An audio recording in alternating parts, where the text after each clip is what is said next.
welcome everybody to the Three Dude Cast, live and direct from the basement floor of Dude Manor here in sunny Youngstown, Ohio.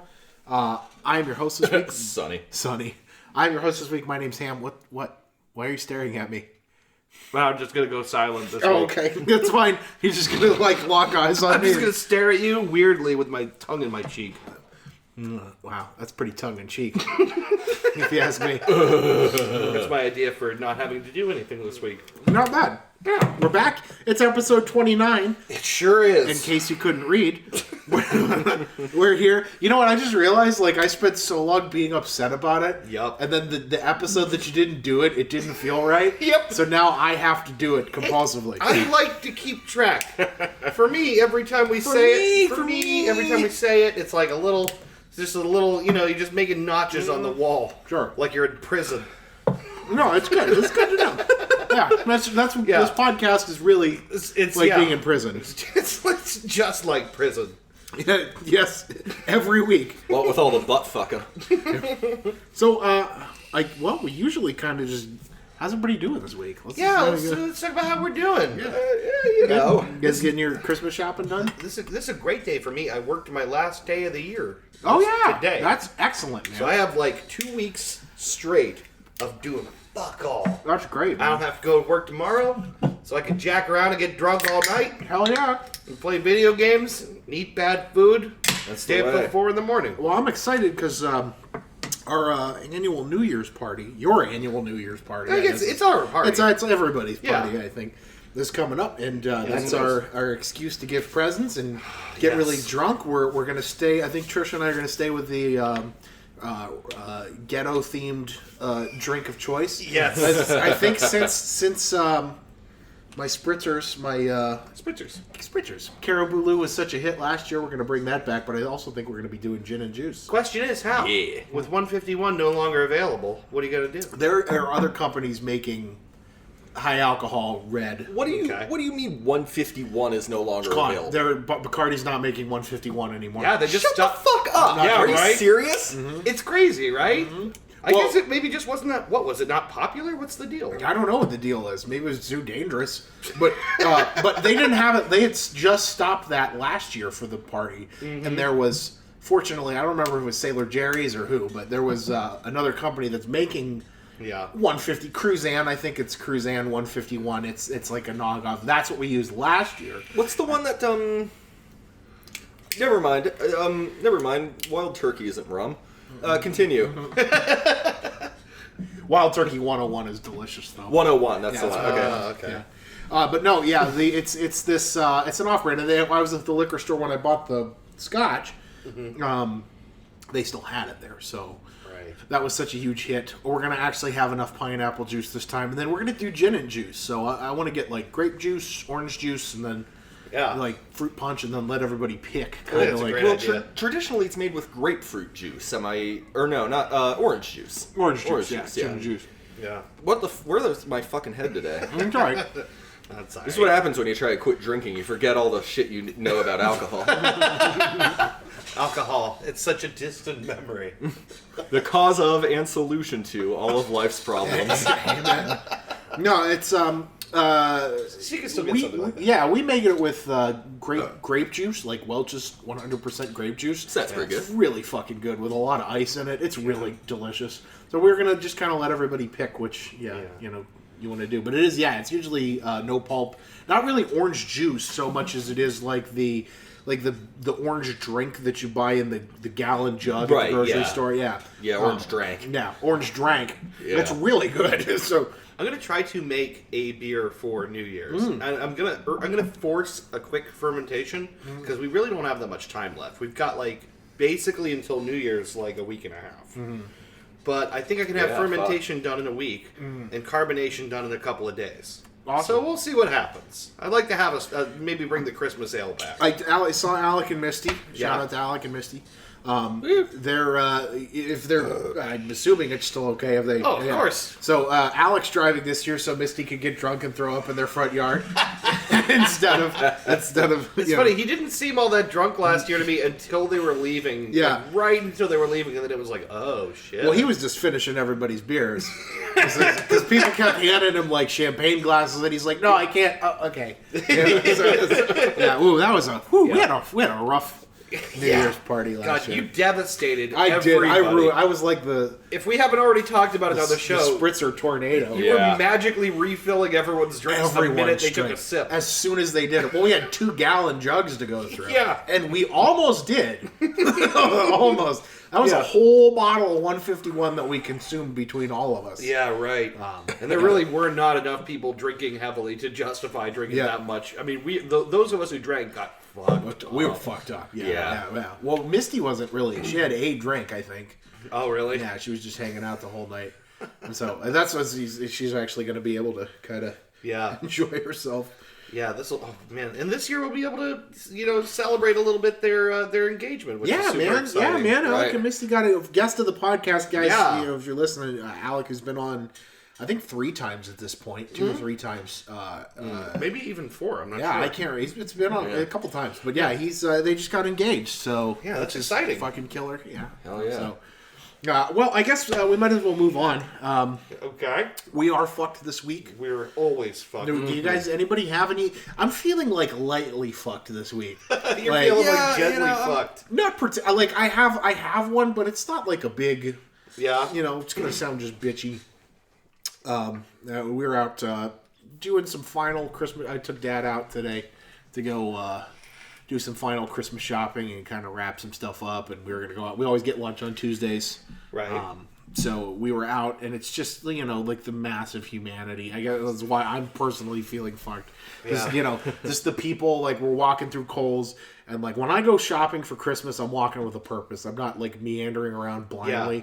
I'm darting my eyes. If I don't know what I'm getting, my eyes are darting back and forth until I find something that I like. Yeah, but you're never just walking with your head tilted back, looking up like an idiot. Yes, exactly. You know what you're there for. So many of those fucking people walking around. This is the week before Christmas. This is that time of year when all the people who like should have died from like peanut allergies or like all the people who were accidents, all the weak idiots that we've kept around, for some medically for some reason because everybody's important. They're all out. Right, exactly. They're at every shopping center in America, and they're not letting you pull into their traffic line, and it's just frustrating. Yeah, it's terrible. I haven't been out there yet. I don't want to. I was very pleased to find that traffic was very it was busy, but it was calm and courteous when I went shopping. Yeah. Which I appreciate. I think probably because I chose to go on a Sunday. Yeah. People are generally a little more relaxed. Sure. Yeah, sure. You get the church crowd on Sunday coming out. They're not feeling particularly holy. I was in Boardman twice this week. Yeah. I was out by the mall because I went to see The Last Jedi twice. Oh, no shit. Yes. I went with my stepdad, and then I went with my girlfriend the next day. I still have not seen it. Yeah, so we're not going to talk about it, I guess. Yeah, I say, well, I'm sorry. Well, I have to go see it. I was late on the last one too. Yeah. Well, take your sweet time. I keep hearing mixed things, and like the Star Wars thing. Like we had a big film episode recently. Yeah.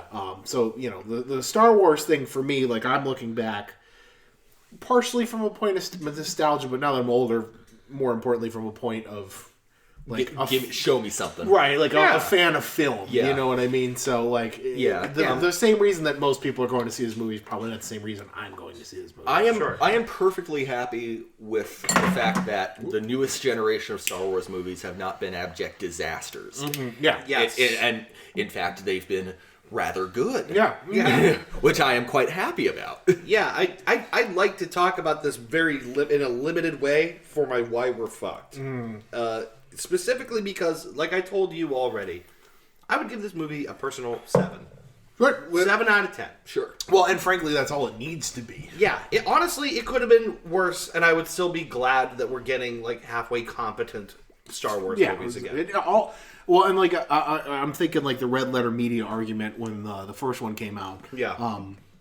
It just had to be a competent film.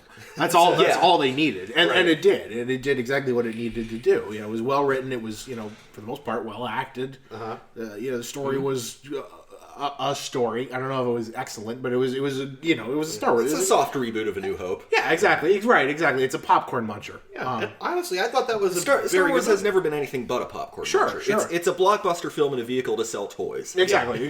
Sure. Yeah, that's Star Wars. And it's Let's be important real. to keep that in mind when we evaluate these things. Is like, what kind of movie am I going to see, and can it at least do that? Right, exactly. And while I won't talk specifics, while I thought that there were a lot of missed opportunities in this new movie, and while I thought that it could have connected with the audience in a bigger way, Sure. and while I thought that there were a few, not a lot, but a few things that were downright stupid. Every movie has some of those, or a lot of movies have some of those. Not every movie's a masterpiece. And to read people's comments on the internet about this, you would think that this guy went to their houses and slapped them. Yeah. But it doesn't fit with my headcanon. Yeah. People are pissed. Super pissed.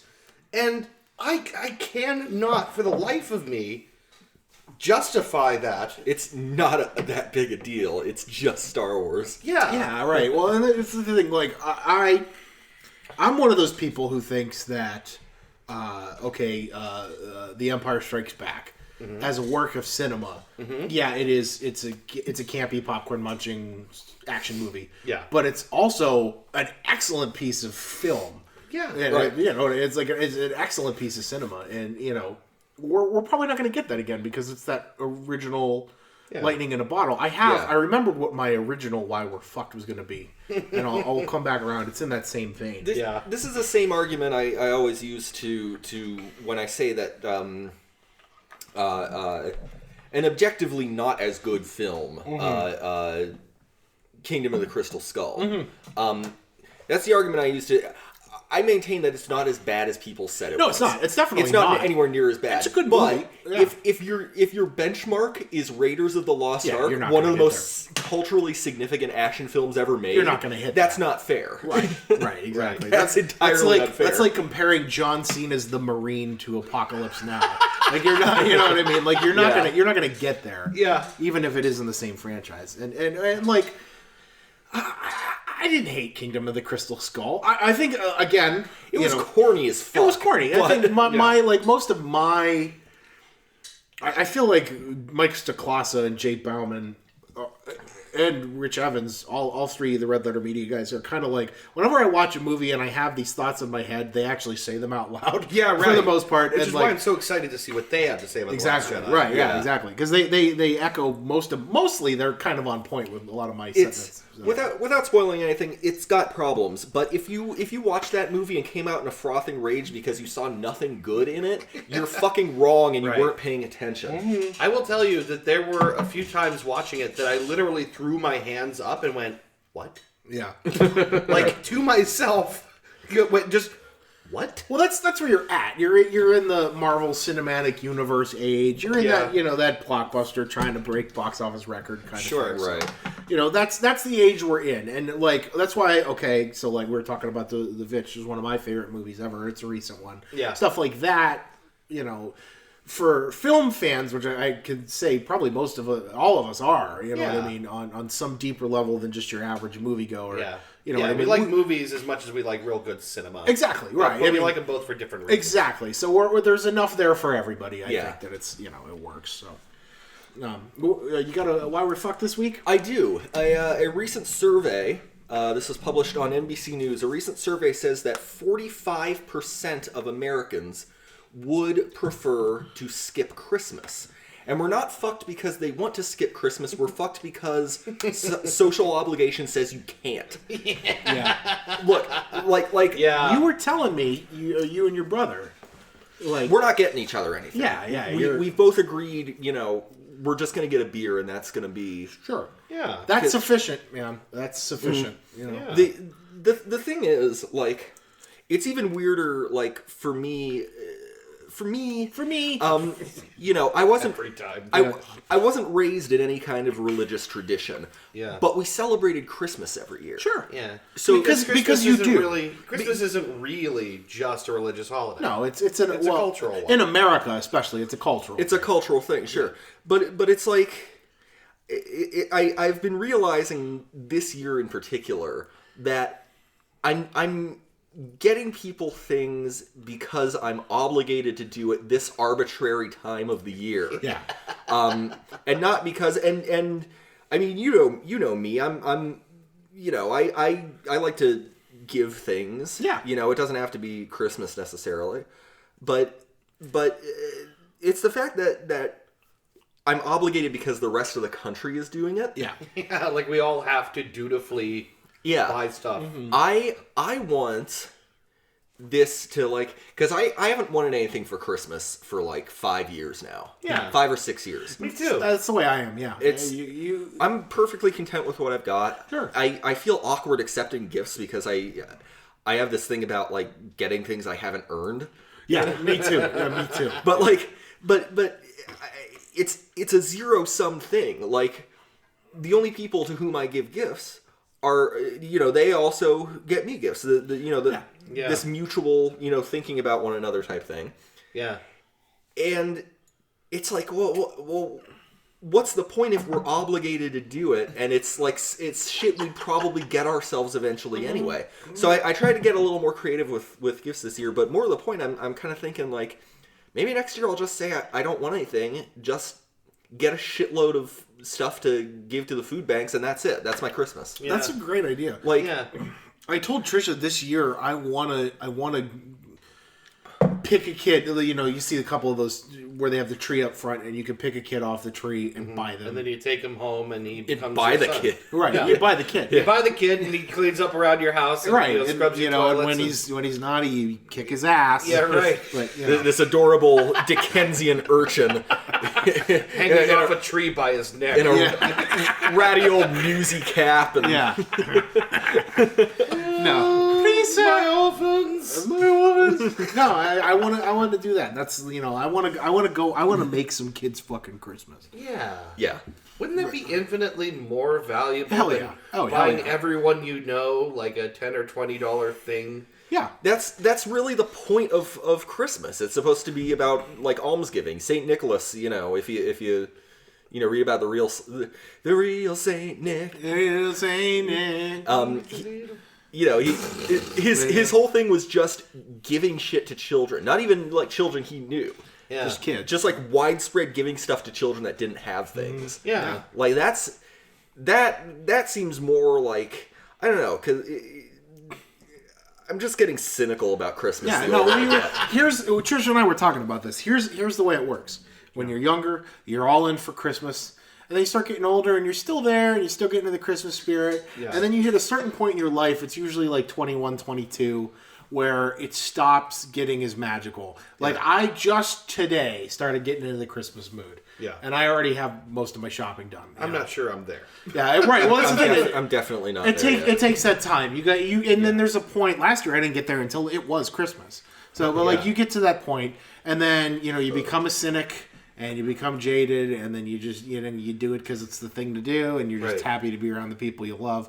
And then if you have children or you have children to buy for, talked about this last then week. it becomes, you know what I mean. Then it becomes. It's fun exciting again It's fun because you're doing it for them. for the kids, right? You're seeing Right. Christmas through a child's something, eyes. something for the kids. So I don't know what it is. This is just something for the kids. No, It's because you're fucking with me. That's why.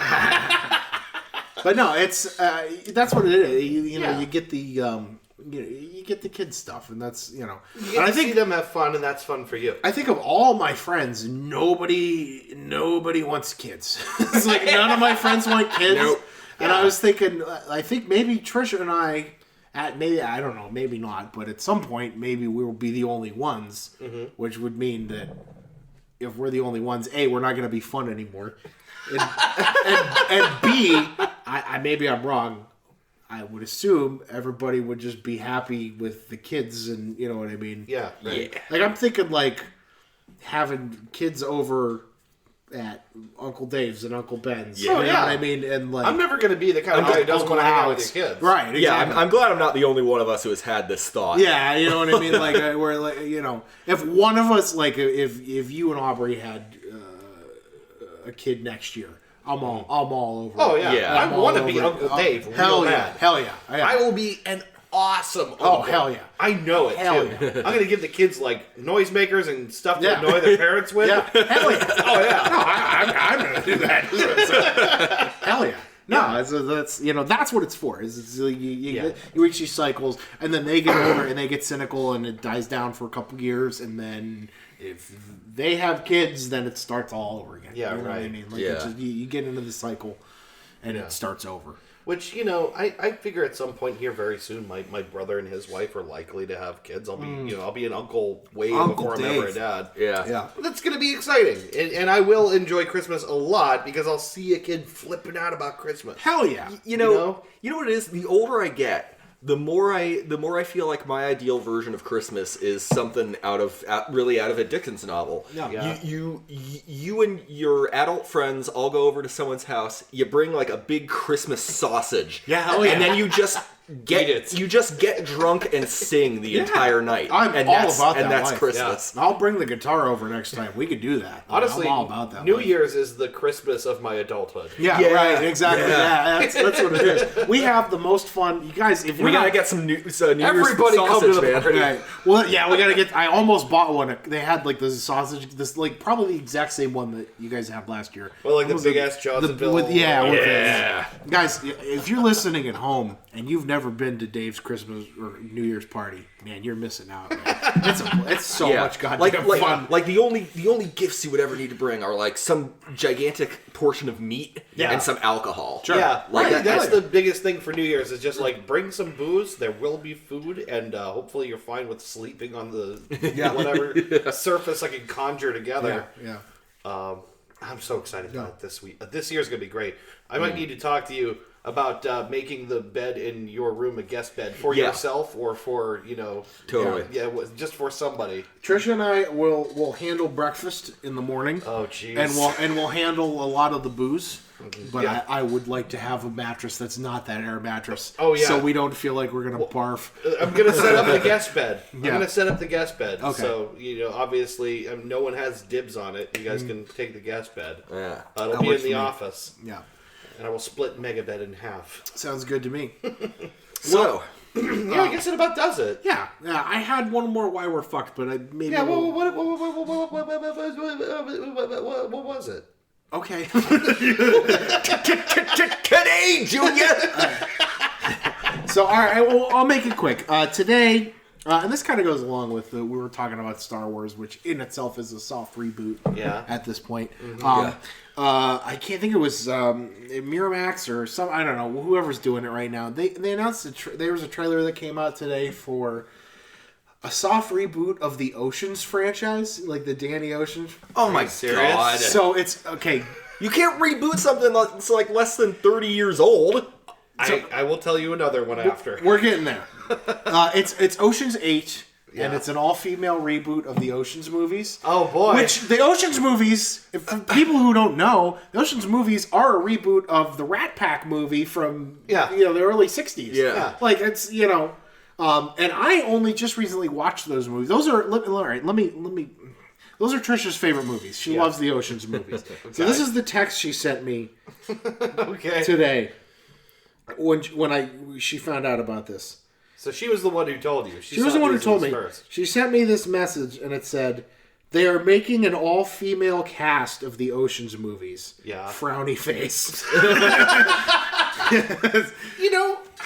Okay, so I don't want to sound like cynical or like a douchebag, but like I know why they do this stuff. Yeah. It's kind of pandering, isn't it? It's exactly. It's absolutely pandering. So that's what I wanted to touch on, okay? Because like no one's gonna see an all-woman heist movie. They fear no one's gonna see an all-women's heist movie unless it's got a name that everyone recognizes. Right. Yeah, well, and that's the thing. Well, and that's my biggest problem with it is I'm all about that, but don't like this is a movie that just got rebooted. The last sequel was only 10 years ago. Yeah. You don't have to do that. Like, just make a heist movie with a bunch of women, and I'll be way more excited. Just make a new movie. And like, let me point this out. The reason I didn't watch those movies until like 3 months ago. Yeah. Because it was a remake of the Rat Pack one, and I don't like remakes. And I watched them. Those, like I said, those are Trisha's favorite movies. I haven't watched Ocean's 12 or Ocean's 13. I watched Ocean's 11. I really liked it. I actually, as a film, it's, I think, certainly more competent than the original. You know what I mean? And I really liked it. So, okay, but that movie was rebooted 50 years after the fact. Or, you know what I mean? So I'm okay if there's some time that passes. Do you know what I mean? On that note, do you know what they're toying around with rebooting right now? NBC is toying around with rebooting The Office. What? Like a reunion. A reunion for a show that got off the air less than 5 years ago. And Will and Grace is coming back, too. It's already back. They're having so much success that they're looking at all their old properties, including shows they basically just ended. Is that stupid, or is it stupid? It's stupid. It's incredibly stupid. Here's what... Okay, so, like... It's called Ocean's 8, right? And they got the... You know, all... Every woman in this movie you would expect to be in this movie, right? And the trailer doesn't look... Like, let me just say, the trailer doesn't look bad. It looks okay. Yeah. But it's okay to do a movie with an all-female cast. Yeah. I would love to see an all-female heist movie. Mm-hmm. Sure. But do we... I mean... It feels a little pandery to me. You're pandering. It always feels You're pandering to the pandery. college-age crowd. Do we have to, like, make it an Ocean's movie? Do we have to shoehorn an all-female cast in there? Right. And do we have to reboot something that's 15 years old? Like, it just ended. It just ended. For me, what irritates me is that, like you said, this could be a new property. Completely free of all the restraints of an existing franchise. They could just make a cool new movie. Yeah. Put a real, like, auteur director in the driver's seat.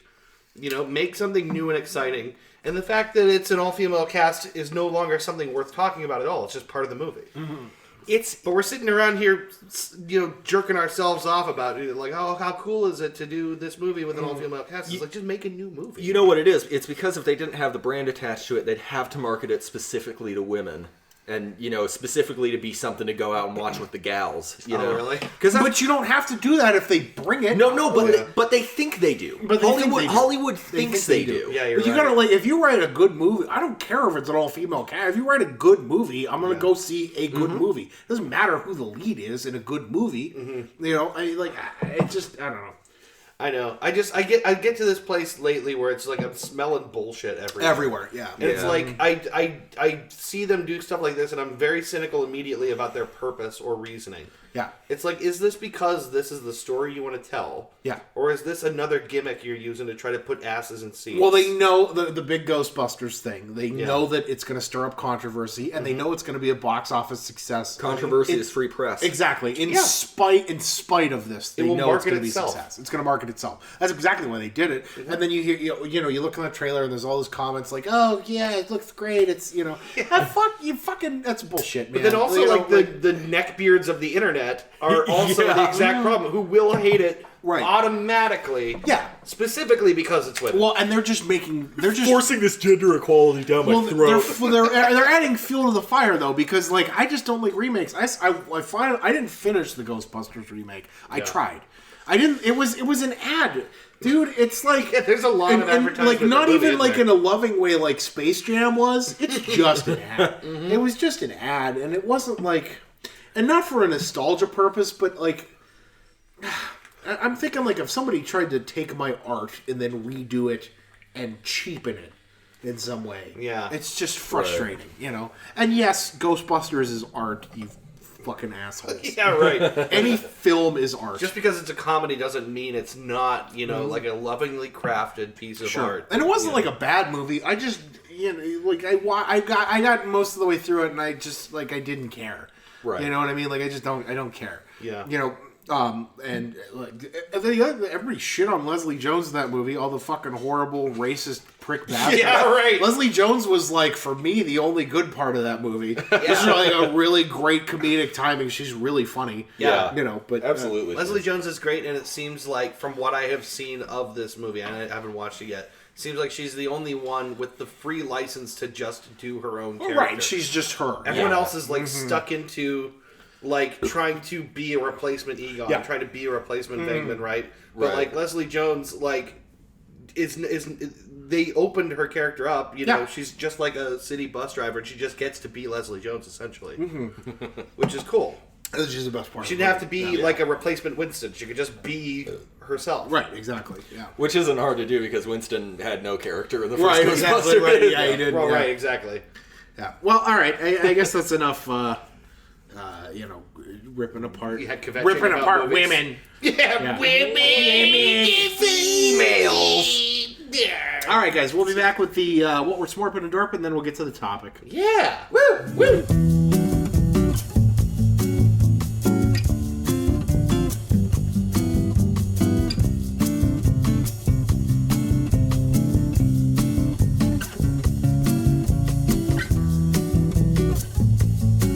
Everybody, we're back. Yeah.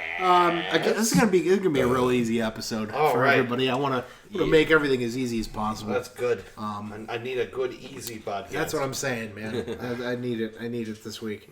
We are definitely schmorping and we are definitely dorping. Yes, we are. I think we are. Well, one of us is schmorping. One of us is vaping. There's not a good one for vaping. No, Vulcan. not. One of us is Vulcan. Vulcan. Yeah. Right. I guess I'll start. I'm smoking. I don't have the band anywhere for this cigar. I don't know what I did with it. That's not it? It's a Macanudo. It's the Maduro. It's a new one. It's a Macanudo. It's the Maduro wrap, so it's the darker wrap. Okay. Here it is. It's on the floor. Let me... hold on, guys. Sorry. All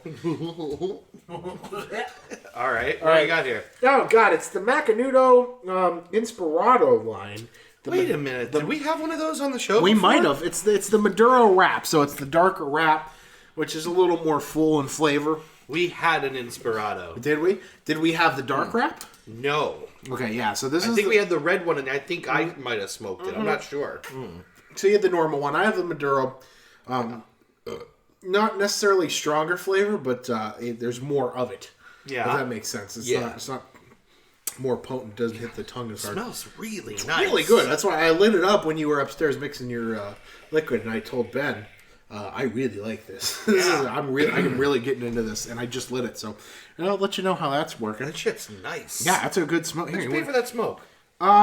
Like $7 or $8, something like that. Yeah. The Macanudos are yuppie cigars. I think we kind of established, but because we say so. But they're good yuppie cigars.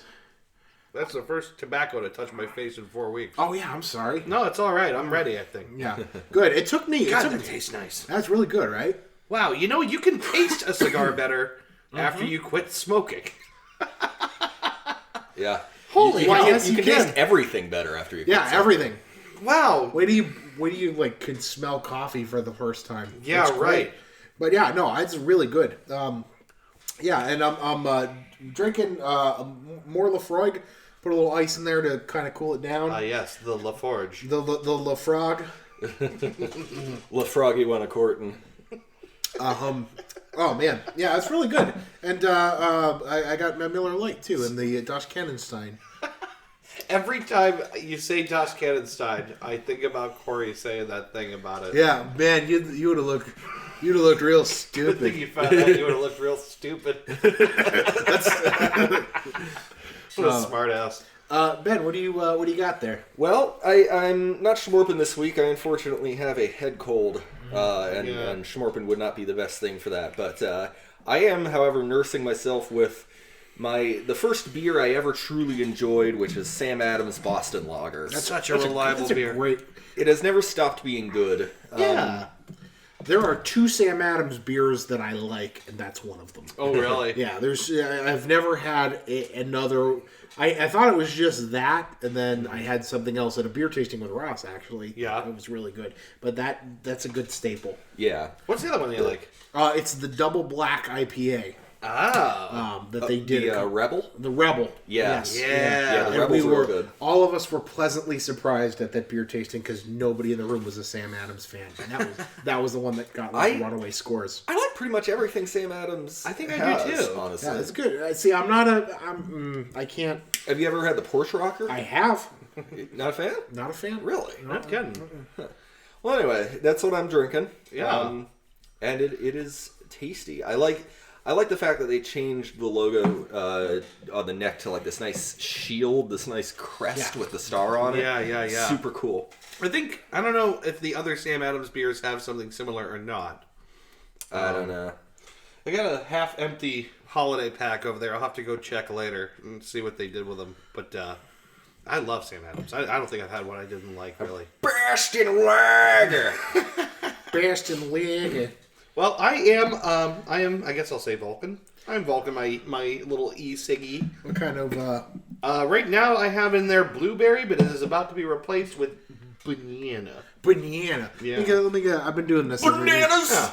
Yeah, I like bananas. Vape Nation, y'all. Vape Nation. Vape Nation. I don't know if you've seen, but on the H3 podcast now, they seem to start regularly with making the guests hit their 500 battery vape. Or That's whatever awesome. The hell it is. That's awesome. And, like, pick up this enormous box off the desk and vape out of it. Yeah. Vape Nation. Yeah, today makes 4 weeks since I quit smoking on the regular. brother.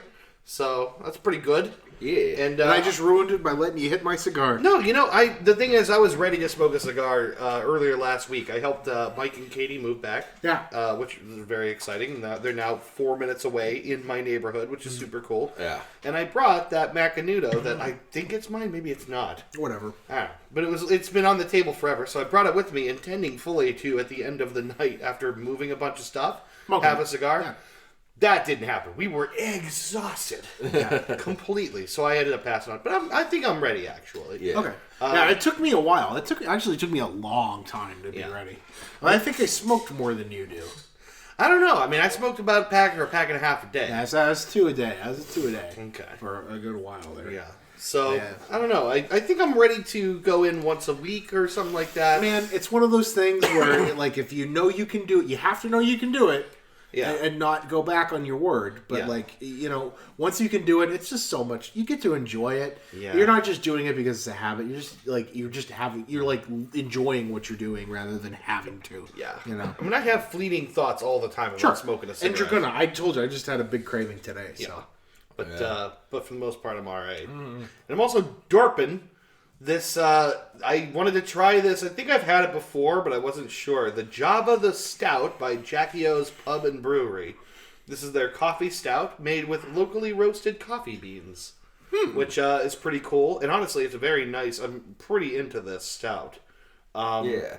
I think everything I've had by Jackie O's is good though too. I'm pretty sure they're the ones that are they the ones that make the Raja beers? Yeah. Mm-hmm. And I think they make a little something, and they make the something Figgy. I don't know. I can't remember what it is. The tree fruiter. But they make a lot of great beers, and this one is no exception. And it also has a really kind of adorable Jabba the Hutt riding a TIE fighter on the can, which is nice. I have no idea how the hell they do this without getting in trouble. I don't either. But that's what it is. So anyway, that's what I'm smorping and derping. Yeah. Well, I guess it's time to get into the topic. Let's do it. Like I said, this is gonna be a real easy one. We're getting into the holiday season. Mm-hmm.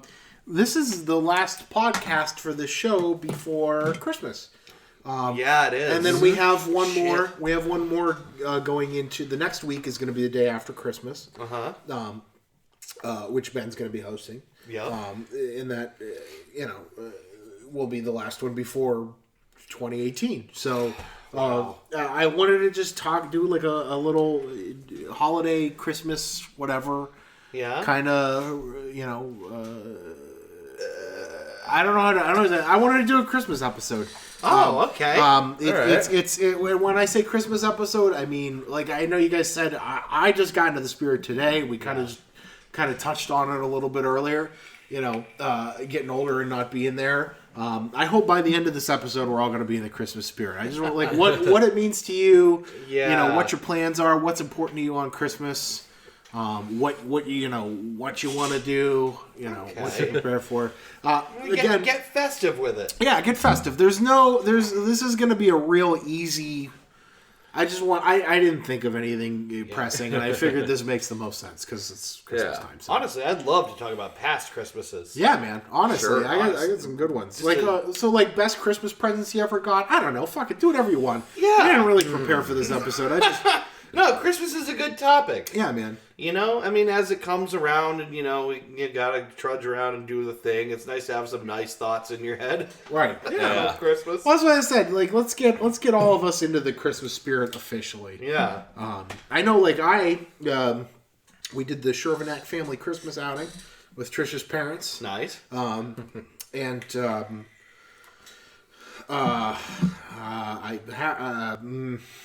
I don't know what I can say.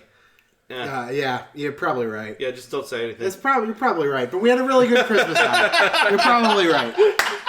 We had a really good Christmas outing. If you gotta ask, don't say. Don't say it. We had a really good. I in particular had a really good Christmas outing. Yeah. My mom came along with us. We went out to. No kidding. Yeah, we went to the botanical gardens in Cleveland Nice. and saw the Festival of the Trees and all the gingerbread houses that everybody The did. Festival of the Trees? Yeah, they do like so everybody who's part of the Botanical Society in Cleveland, like all the families, like all the well-to-do families and some of the organizations who donate to them, they all do a tree every year. Yeah. And there were tons of different themed trees and gingerbread houses. They do a gingerbread house contest, and there were some fucking crazy gingerbread houses. Really? It was really cool. Yeah, so we kind of went through the whole thing. We went into the butterfly garden. Yeah. And Trisha got some great pictures of the butterflies, and then we all went, my mom and then her family went to Little Italy in Cleveland and, had a really nice meal. And Is that where that meatball place is? I There's a place, a magical place. Made entirely of meatballs. Yeah, that's it. No, actually, I'm thinking of Pittsburgh anyway. I'm wrong. There's a place that does just meatballs, and man, That sounds does awesome. that sound like that sounds like where I want to be. Yeah, I'm in. It's just like you go there for a big ass meatball. I'm in. Yeah. Of various types. But I don't know if that exists in Cleveland. Little Italy it's on the west side of Cleveland. Okay. And it's just strips of old restaurants that have been there forever. Yeah. The one strip of the west side of Cleveland where it's not a bad neighborhood. Oh, really? Because the Italians like to keep things nice, damn it. Yeah, right. But we went down there, we had a nice meal, we sat down for a while and kind of, talked with each other, and we went to 2 different bakeries, and what I mean, there's tons of bakery. It's just this long strip, and it's just People don't talk about that enough. Go to Cleveland for the fucking food. oh hell yeah. Yeah. Pittsburgh too, for that matter. Yeah. The Market District in Pittsburgh, where the original Permane Brothers sandwiches Is that where the first one was? That's the first one, yeah. That's the first one where you can sit down at the bar and watch them cook your sandwich. At the griddle. Damn. Yeah, I mean it's great, man. There's a lot of we're in Youngstown. We're kind of like everybody says New York and Chicago and all this shit. We're at the food fucking epicenter here. Yeah, this is a food mecca, and no one fucking knows about right. it. That's what I'm saying. Especially the goddamn Eastern European Oh food. yeah. Oh my god. Which does not get it. It's not flashy. Right. That's its problem. It's like all the the City Polish chicken shit and stuffed cabbage, Ukrainian Ruski. shit, all that. Yeah, it's the problem is it's not flashy. Pierogi. It's all buttery dough of one stripe or another, but it's all fucking incredible. Right. Well, and I've said this many times, this area, I will stack our pizza up against any pizza in the country. Dude, seriously. We have the best pizza. There's not, even if you go to a bad local pizza place, it's still great pizza. Circles around anything that I've ever had in California. Yeah. I mean, it's just, it's incredible. So By comparison, I will tell you this one. When I went to New York with Christy, we tried some great pizza. We really did. We enjoyed it a hell of a lot. Yeah. We went to Prince Street Pizza, I want to say. And we got this pretty expensive square pizza, loaded the fuck up with the pepperonis that curl up. Because they're good, nice, thick pepperonis. That's the way you gotta do it. And here's the thing. It was incredible. That said, I still think I'd pick Wedgwood. I still think I'd pick Wedgwood. You can't... This place has amazing, amazing food. Well, they had... I saw one where they... Oh, God, it was a... was like a sportscaster for ESPN, or like First Row Sports or something like that. And he goes to different like college football towns and gets their whatever the local food is there, and they send him. Everybody said go to Wedgwood Pizza or you're not, and even he was like, "It's good." It's like Wedgwood, and like for us, I think the older generation favors Wedgwood. Right. And I love Wedgwood Pizza; it's incredible. Yeah, sure. But I mean, my favorite's always probably going to be Uptown. Uptown's great. But Cornersburg, like a lot of people from my generation, Cornersburg Pizza. Cornersburg's incredible. It's like my favorite. It was Dad's favorite. You know, I think it still is Dad's favorite. You know, but my favorite pizza, Trisha's favorite pizza. I love Cornersburg Pizza, and I happen to thankfully, go to high school with the owners and proprietors of Cornersburg, which made it easy because whenever we were hanging out when we were younger, we always had Cornersburg Pizza. Yeah. And it's my favorite. I've never had anything that I've liked better than that. It's perfect. I would love to figure out how to make pizza like these guys. And I think the only way to do it is a super, super hot oven. I don't think you can really do it. You got to get a true convection oven at 500 degrees. Yeah. So you can make them in 15 minutes. I think it's the only way to do it right. Yeah, you have to, No, but we did the full, I make the joke, I was telling her stepmom, we got to do the Shervanek. We got to play the Shervanek family Christmas outing because we do it every year. Yeah. Got to get new photos. You know what I mean? So we got a bunch of them. I know her stepmom's gonna be happy. I hate taking pictures, and that woman takes more pictures than anybody I've ever met. And I know I'm gonna be thankful 30 years from now. Yep. Sure. So, sure. It's Right now, all you can do is look at it and be like, God, I hate this guy. Mm-hmm. But in 20 years, when you look worse, you'll be really glad. Right. Exactly. Well, even you.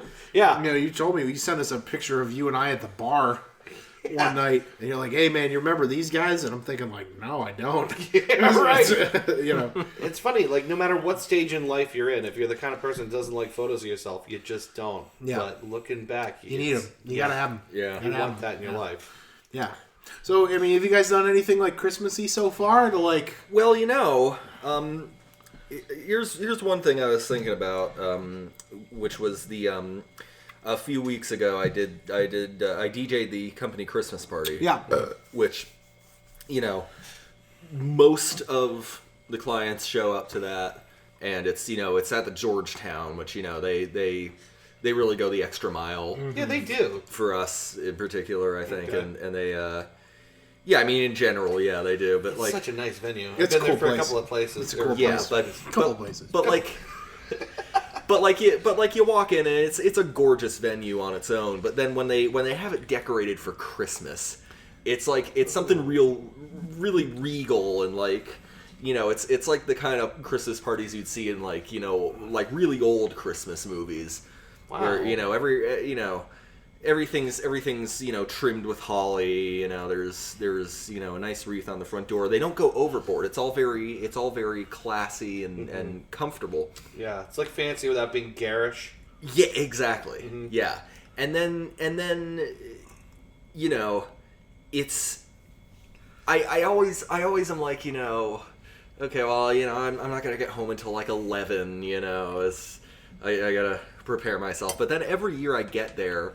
And, these are like, and it's like several hundred clients and their families. Sure. And they're all just so happy, having the time of their life, and it always makes me feel really, really good to see all of that. Yeah. Happening. Awesome. Yeah, man. That's really what it's all about. It's just it is. Yeah. There's nothing. It's great because it's like one of the few parts of the Christmas season now that I feel like isn't commercial or tacky or anything like that. It's just real genuine. Everyone gets together, hugs, gets food, gets cookies, gets some beer. If there is a meaning of Christmas, it's that. It's watching other people be happy and then being happy yourself because of that. So, yeah. That I think that's where it's really at. Yeah, and I think that's the thing that for me, the thing that squashes joy of Christmas is looking at all the things that I feel like are obligations. Right. So it's like leading up to, it's like anything else that you want to do but don't want to exert yourself. Yeah. it's like a thing that you go, oh, okay, I got to do all this stuff. I have to do this. This is the next thing I have to do to get ready for Christmas. Yeah. But then when it actually arrives, almost every single time, I am very happy. You're there, right? That it's Christmas. Well, that's the thing. The obligation kind of melts away after a certain point where it's just... Well, then you take care of shit, and then it's like, oh, I just get to have Christmas now. Exactly, right. Yeah, it's over. It's, Yeah. I'm thinking like, oh, God, how am I going to pay for all this? And, I run through that every year. I don't spend that much money. It's like you can afford it and just suck it up and do it, I suppose. I guess I would just rather... I feel like there is a way to celebrate Christmas, but I feel like Christmas is one of those things that should be celebrated in whatever way people feel. Well, like. that's what I was just going to say. The way to celebrate Christmas is whatever way you want to celebrate Christmas, as long as it's not negative. That's how you celebrate Christmas. Like you and your brother getting a beer, I'm all about that. Yeah. Do you know what I mean? Like, screw the gift giving. Let's go out and get a drink and That's the thing. Like I feel like the people in my family are generally speaking pretty content with what they have. Yeah, sure. Which is good, but it also makes buying gifts a pain in the ass. Right. Yeah, sure. Like, what do you get for the person who has? I ended up getting my dad a food saver. My dad and my stepmom. I love mine. A gift for both, and then I got my mom and my stepdad an automatic. Corkscrew that Chris recommended. Yeah. Nice. Those are really cool. Robo corkscrew, because they do enjoy a glass of red wine after dinner. Yeah. So yeah, I'm pretty happy with how I figure. The way I figure it is, if you're like shopping for someone who has everything, get them something they probably wouldn't get otherwise. Yeah. Get them some kind of fancy convenience that something neat. Yeah. Well, yeah, that's what we were talking about. We were at Bed Bath & Beyond the other day, and Trisha actually, great recommendation. What's Beyond anyway? It's the main scene on TV stuff. Oh, okay. That's what bedroom, it is. The bathroom, and then Beyond. Everything that was on television already. Right, yeah, exactly. It's the as seen on TV shit. That's what the Beyond is. Okay. She had, I guess, recommended to my mom. I didn't realize there was an answer to that question. That was just something to continually poke fun at. Gotcha. But no, I guess she recommended to my mom that she get me a towel warmer for your bathroom. And Hold on a minute. Heavens. So there's two. Heavens. There's the bars that will warm your towels, and then there's the wood, which I think is better. The waste buckets that you throw your towel in. So you go, you turn on your faucet for the shower. All right. You take your clean towel out. Yeah. You throw it in the towel warmer in this little trash bucket, lifting thing. Yeah. You start it. You take your shower. You get out. You power off the towel warmer. You grab your towel. You get a nice hot towel? You got a nice hot towel. You mean to tell me you got a nice hot towel? Is that like those things they got in locker rooms where you put the towel and you press down on the lid and it tumbles it for a bit? Kind of, but this one just does it automatically. You close the lid, press the button. You don't have to hold anything. You just press the button. Yeah. Do you and set it does all that. And then afterwards, do you forget it? You set it and forget it until you get out of the shower, and then you remember it. and I told her, she said, oh, maybe he would like something like that. And then I know Mom was prodding my brain. Yeah. She's like, oh, Trisha was talking about towel warmers the other day, and I said, oh God, kill me. I'm one of those guys. Okay, I'm drinking scotch and smoking cigars. I'm big on the affordable luxury. Sure. I don't need a private chopper that will take me to whatever restaurant I want to go to. Nope. But I do like a good cigar every once in a while. I do like a good bottle of scotch towel. and a warm towel. Yeah. That's really what it is. Little luxuries. Mm-hmm. For the people who definitely have something that is absent in their lives, get that. I live for that shit, man. But it's the little luxuries that you might not even think about or get otherwise. A fucking I don't know, like a thing that you put an orange in and it peels it and you take it out. Oh my God, we had at work last year, and I'm really sad we don't have them now. Hot dog toasters. And it had... Damn. I'm not kidding, right? This sounds awesome! It's incredible. It's just as cool as it sounds. It's literally a toaster, and there's 2 hot dog holes and then 2 bun holes.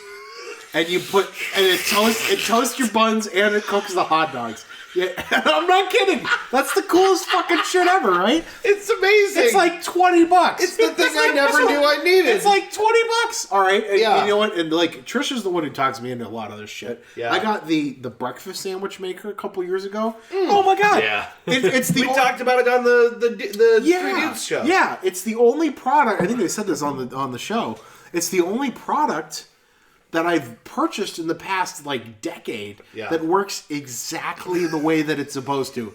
Everything that it says it's going to do, it does it. Yeah. And it does it like you crack the wet egg into the thing. Yeah. And then you're supposed to put the I thought this was weird. You put the if you're doing an English muffin, you put it on top of the egg. Yeah. And I thought there's no way that's gonna work. You're gonna get soggy, wet egg on your English muffin.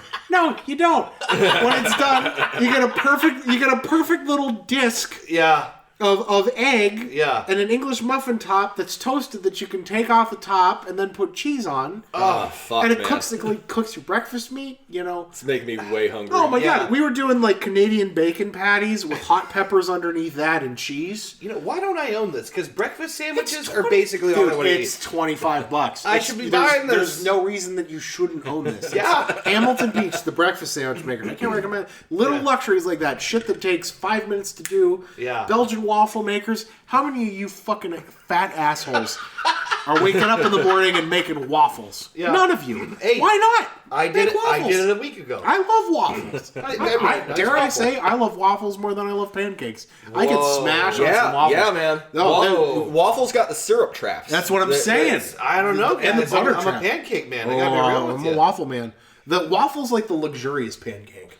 I think that the pancake, though, all of it absorbs so much butter and syrup that it becomes a patty of butter and syrup. With a waffle, it's got a barrier to syrup. Yes. It traps syrup, but it doesn't pull in But syrup. what it does is it separates those flavors, so you get to enjoy them separately. It does. And that's more important. Pancakes get soggy, and there's a line, I'm going to quote Rick and Morty here, that critical point of pancake where the butter and the syrup crushed into the cake and it doesn't become a pancake anymore. It's the soupy mass. I can see that. Yeah, that critical point. I eat them within a minute and a half, though, so this is never a problem for me. Seriously, by the time I've sat down with my pancakes, half of them are gone. No, it's but yeah, like those fucking things, man. Those little affordable luxuries that you buy yourself: cigars, good whiskey, good wine. Even just okay wine. Do you know what I mean? Which reminds me of another Christmas tradition that I love and I wish that it was still a thing is a wassailing. Yeah. Just going door to door singing carols and not leaving until they give you booze. Yeah, right. Yeah. I do that tonight. Yeah, right. That's what I'm saying. Here we go, wassailing. Yep. You better have a flask handy. Oh, bring us some figgy pudding. No, you will bring me the figgy pudding right that now. song. Can we talk about that song for a minute? Yeah, let's do it. No, we won't go until we get some. And bring some right now. We are bring it out here. Hostage. That's what the lyric is. And bring it out here. I don't have figgy pudding on the boil 24/7. Why not? It's Christmas. Yeah. Hold on. Who doesn't have figgy pudding? We lying won't around? go until we get some. We're not going to leave your house until we get the pudding you don't have. Slow your fucking roll there, people. I'm not whipping up. I don't have two servants whipping up a cauldron of figgy pudding. I don't even have a fucking fig. Why not? Or a cauldron or a fireplace. I don't even have running water. And bring it out here. No, I'm not gonna fucking serve it to you. You're gonna come in, take a cup, and leave. Right, that's how it's gonna work. If I had figgy pudding, you Which can I have don't. some. Which I don't. You can have some, but your fat ass is walking into my house. You're gonna grab your own bowl out of the cupboard, and you're gonna do it yourself. Yeah. I'm not your I'm not fucking gonna be held maid. hostage by your figgy pudding demands. Yeah, and don't keep singing outside on my fucking porch where I'm we're a busy at. man. You're embarrassing me in front of my neighbors.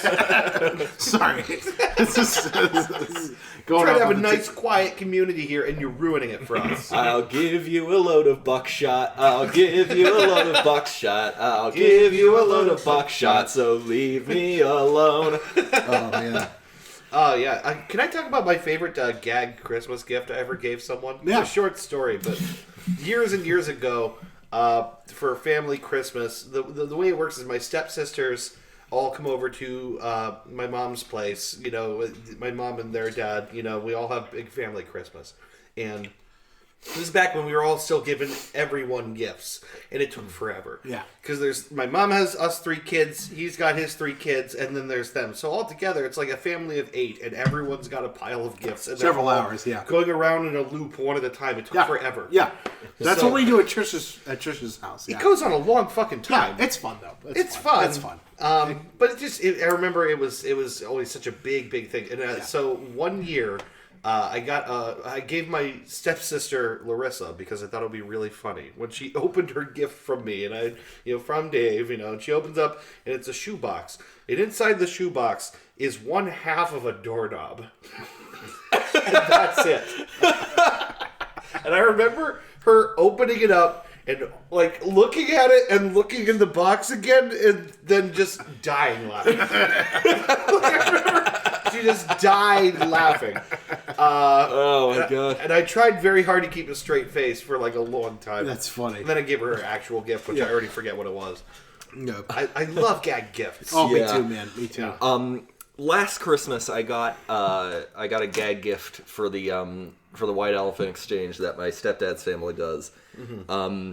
I was looking through Goodwill because, like, I figure like if there's any like weird, unique thing, it's probably going to be there or some other thrift shop.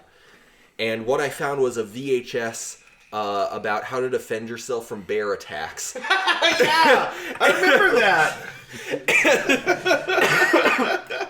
And I was so stoked about that. I can't remember who got it, but I remember it caused quite a bit of discussion. Like who would make this? Yeah, right. Where does this come from?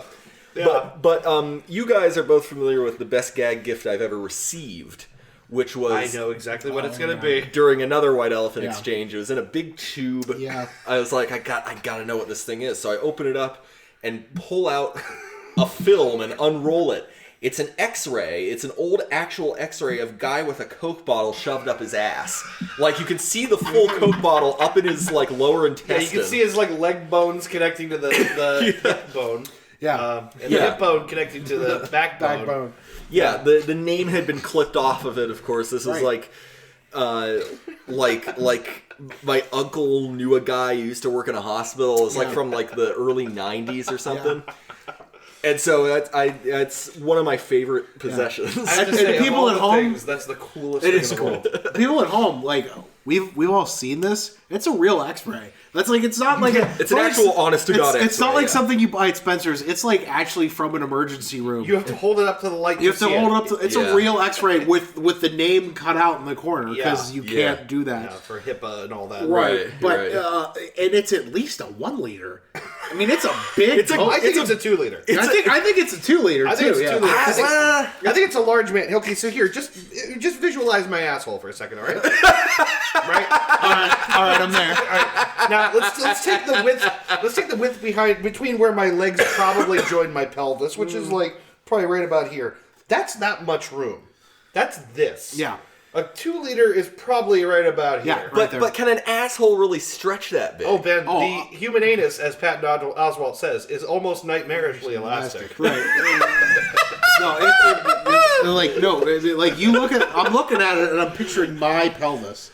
Yeah. And then I'm picturing a Coke bottle. Yeah. Like a 2 liter of Coke. It's in there. I think if I had a couple of days, I could get it in there. It's at least the when you go through the drive-through, the only place you can buy the 1 liter, like the drive-through car drive-throughs, where they have the 1 liter that's the same or like 10 cents more than the 2 liter for some reason. Yeah, like why the hell would you? Why would you? Yeah, but that's like what it is. Yeah. The question I have is it full? It looks full. It appeared to be full. I didn't see a delineation between the soda and the empty part. Yeah. And also, if you're going to shove a bottle of soda up your ass, you probably have something with weight to it. Yeah, I would imagine you got to sit on it. It's gonna crumple if you don't inside want your asshole. Yeah, you want like a oh my god, but like the whole thing. Yeah. Jesus. Well, I mean, I accidentally a 2-liter of Coke. No, I mean, like that's a legit. It looked like you got it about halfway in, and honestly, that's the right amount. And I'm if not you even go any farther. You don't want to risk going past the part where it narrows again. It's so Yeah. it would be hysterical if it wasn't so impressive. Yeah. This guy, you know what I mean? It's really funny, but it's also more importantly really impressive. It's like the asshole Olympics. This guy had dedication to get this whole thing in there. Yeah. It's at least a 1 liter. It's not a 20 ounce. It's bigger than a 20 ounce. Yeah, absolutely. The flip side, maybe it was not that hard for him. Maybe he's been working up to this, and that was his warm up for something else. But see, the thing that it got did go to the hospital. it got stuck. Yeah. That's the thing that makes me think like, all right, he's probably been warming up for this, but he probably didn't. Like, there's a really good risk of like ripping your asshole. Oh yeah. At that point. Yeah, you could perforate your butthole. This is a Christmas episode.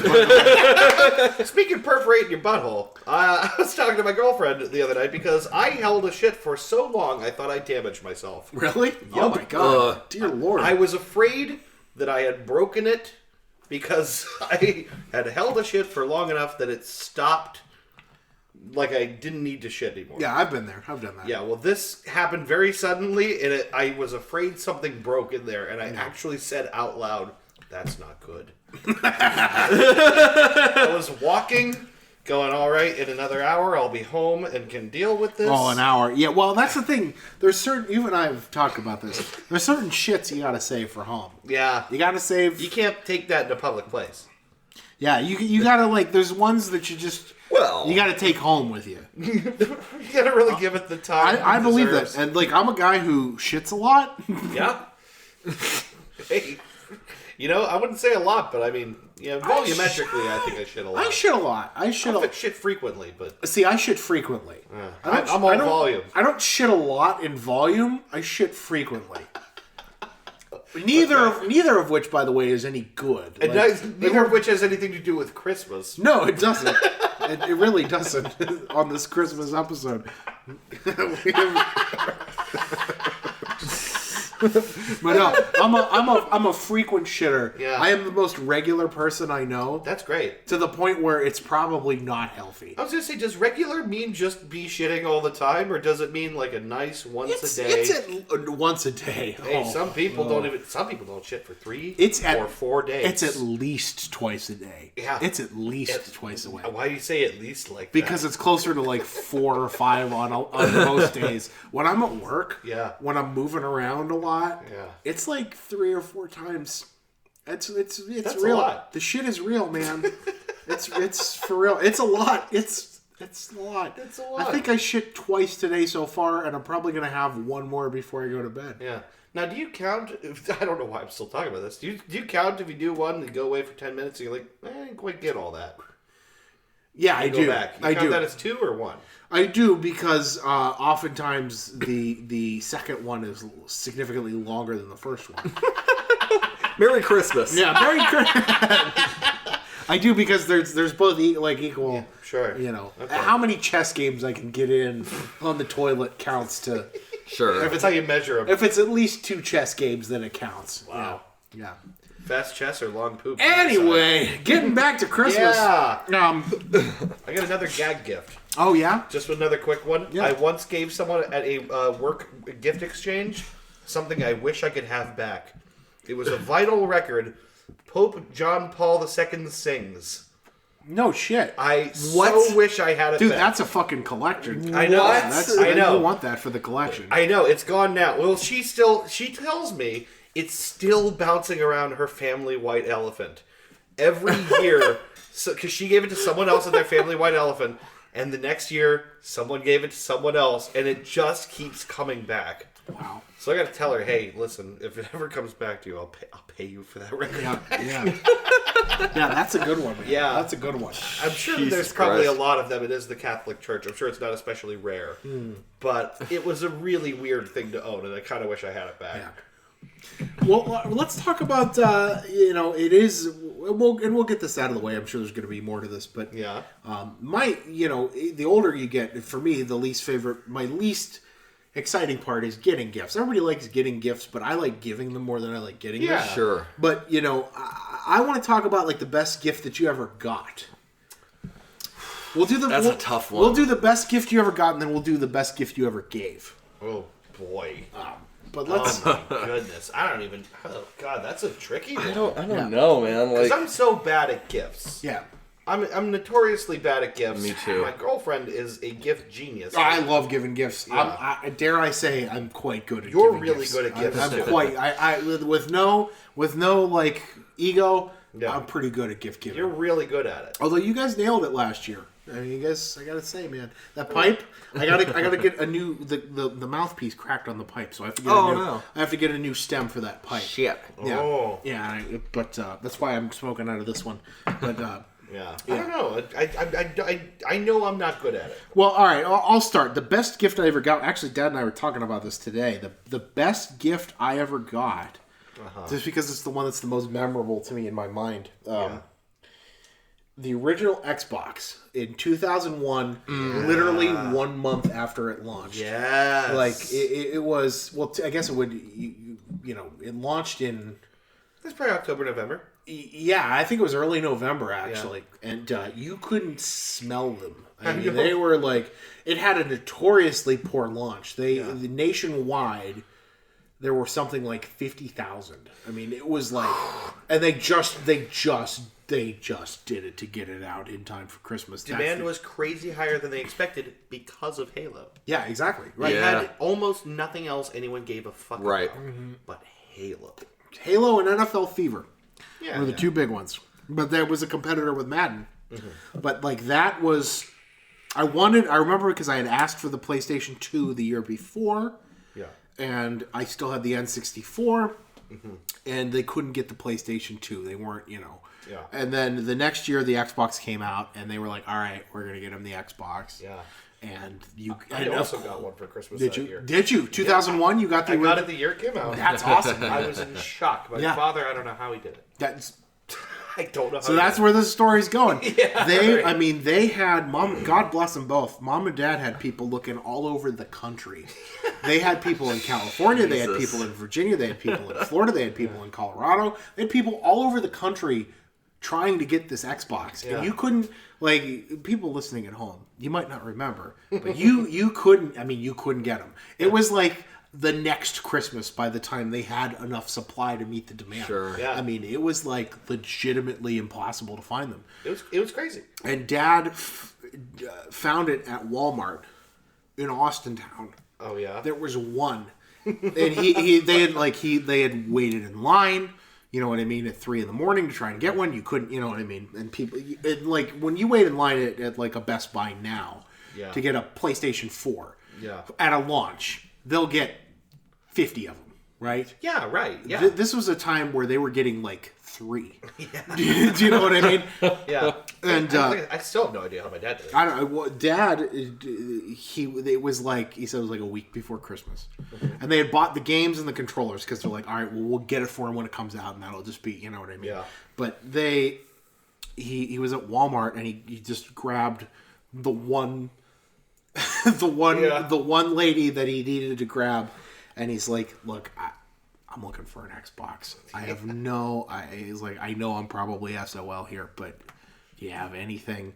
Yeah. And like the response that he had gotten everywhere else at that point was like, no, sorry. This lady went, well, give me a minute. And she went in the back and she came back out to him with a big brown bag. Yeah. And she said, there's one left. This is it. Yeah. It had a hold sign on it. It was reserved for an employee. Please don't show this to anybody. Meet me up front at the customer service desk and I will ring you out for it. Oh my God. And she's like, don't show this to anyone. Don't show this to anyone. I wonder who the fuck that was meant for. Yeah. Right. Well, that's what I'm saying. She's like, don't show this to anyone. Don't tell anyone. So they went to the customer service desk and then like, rang him up for it, and they took it out to put it in the trunk, and there were people walking past going, oh my God, how did you, you know what I mean?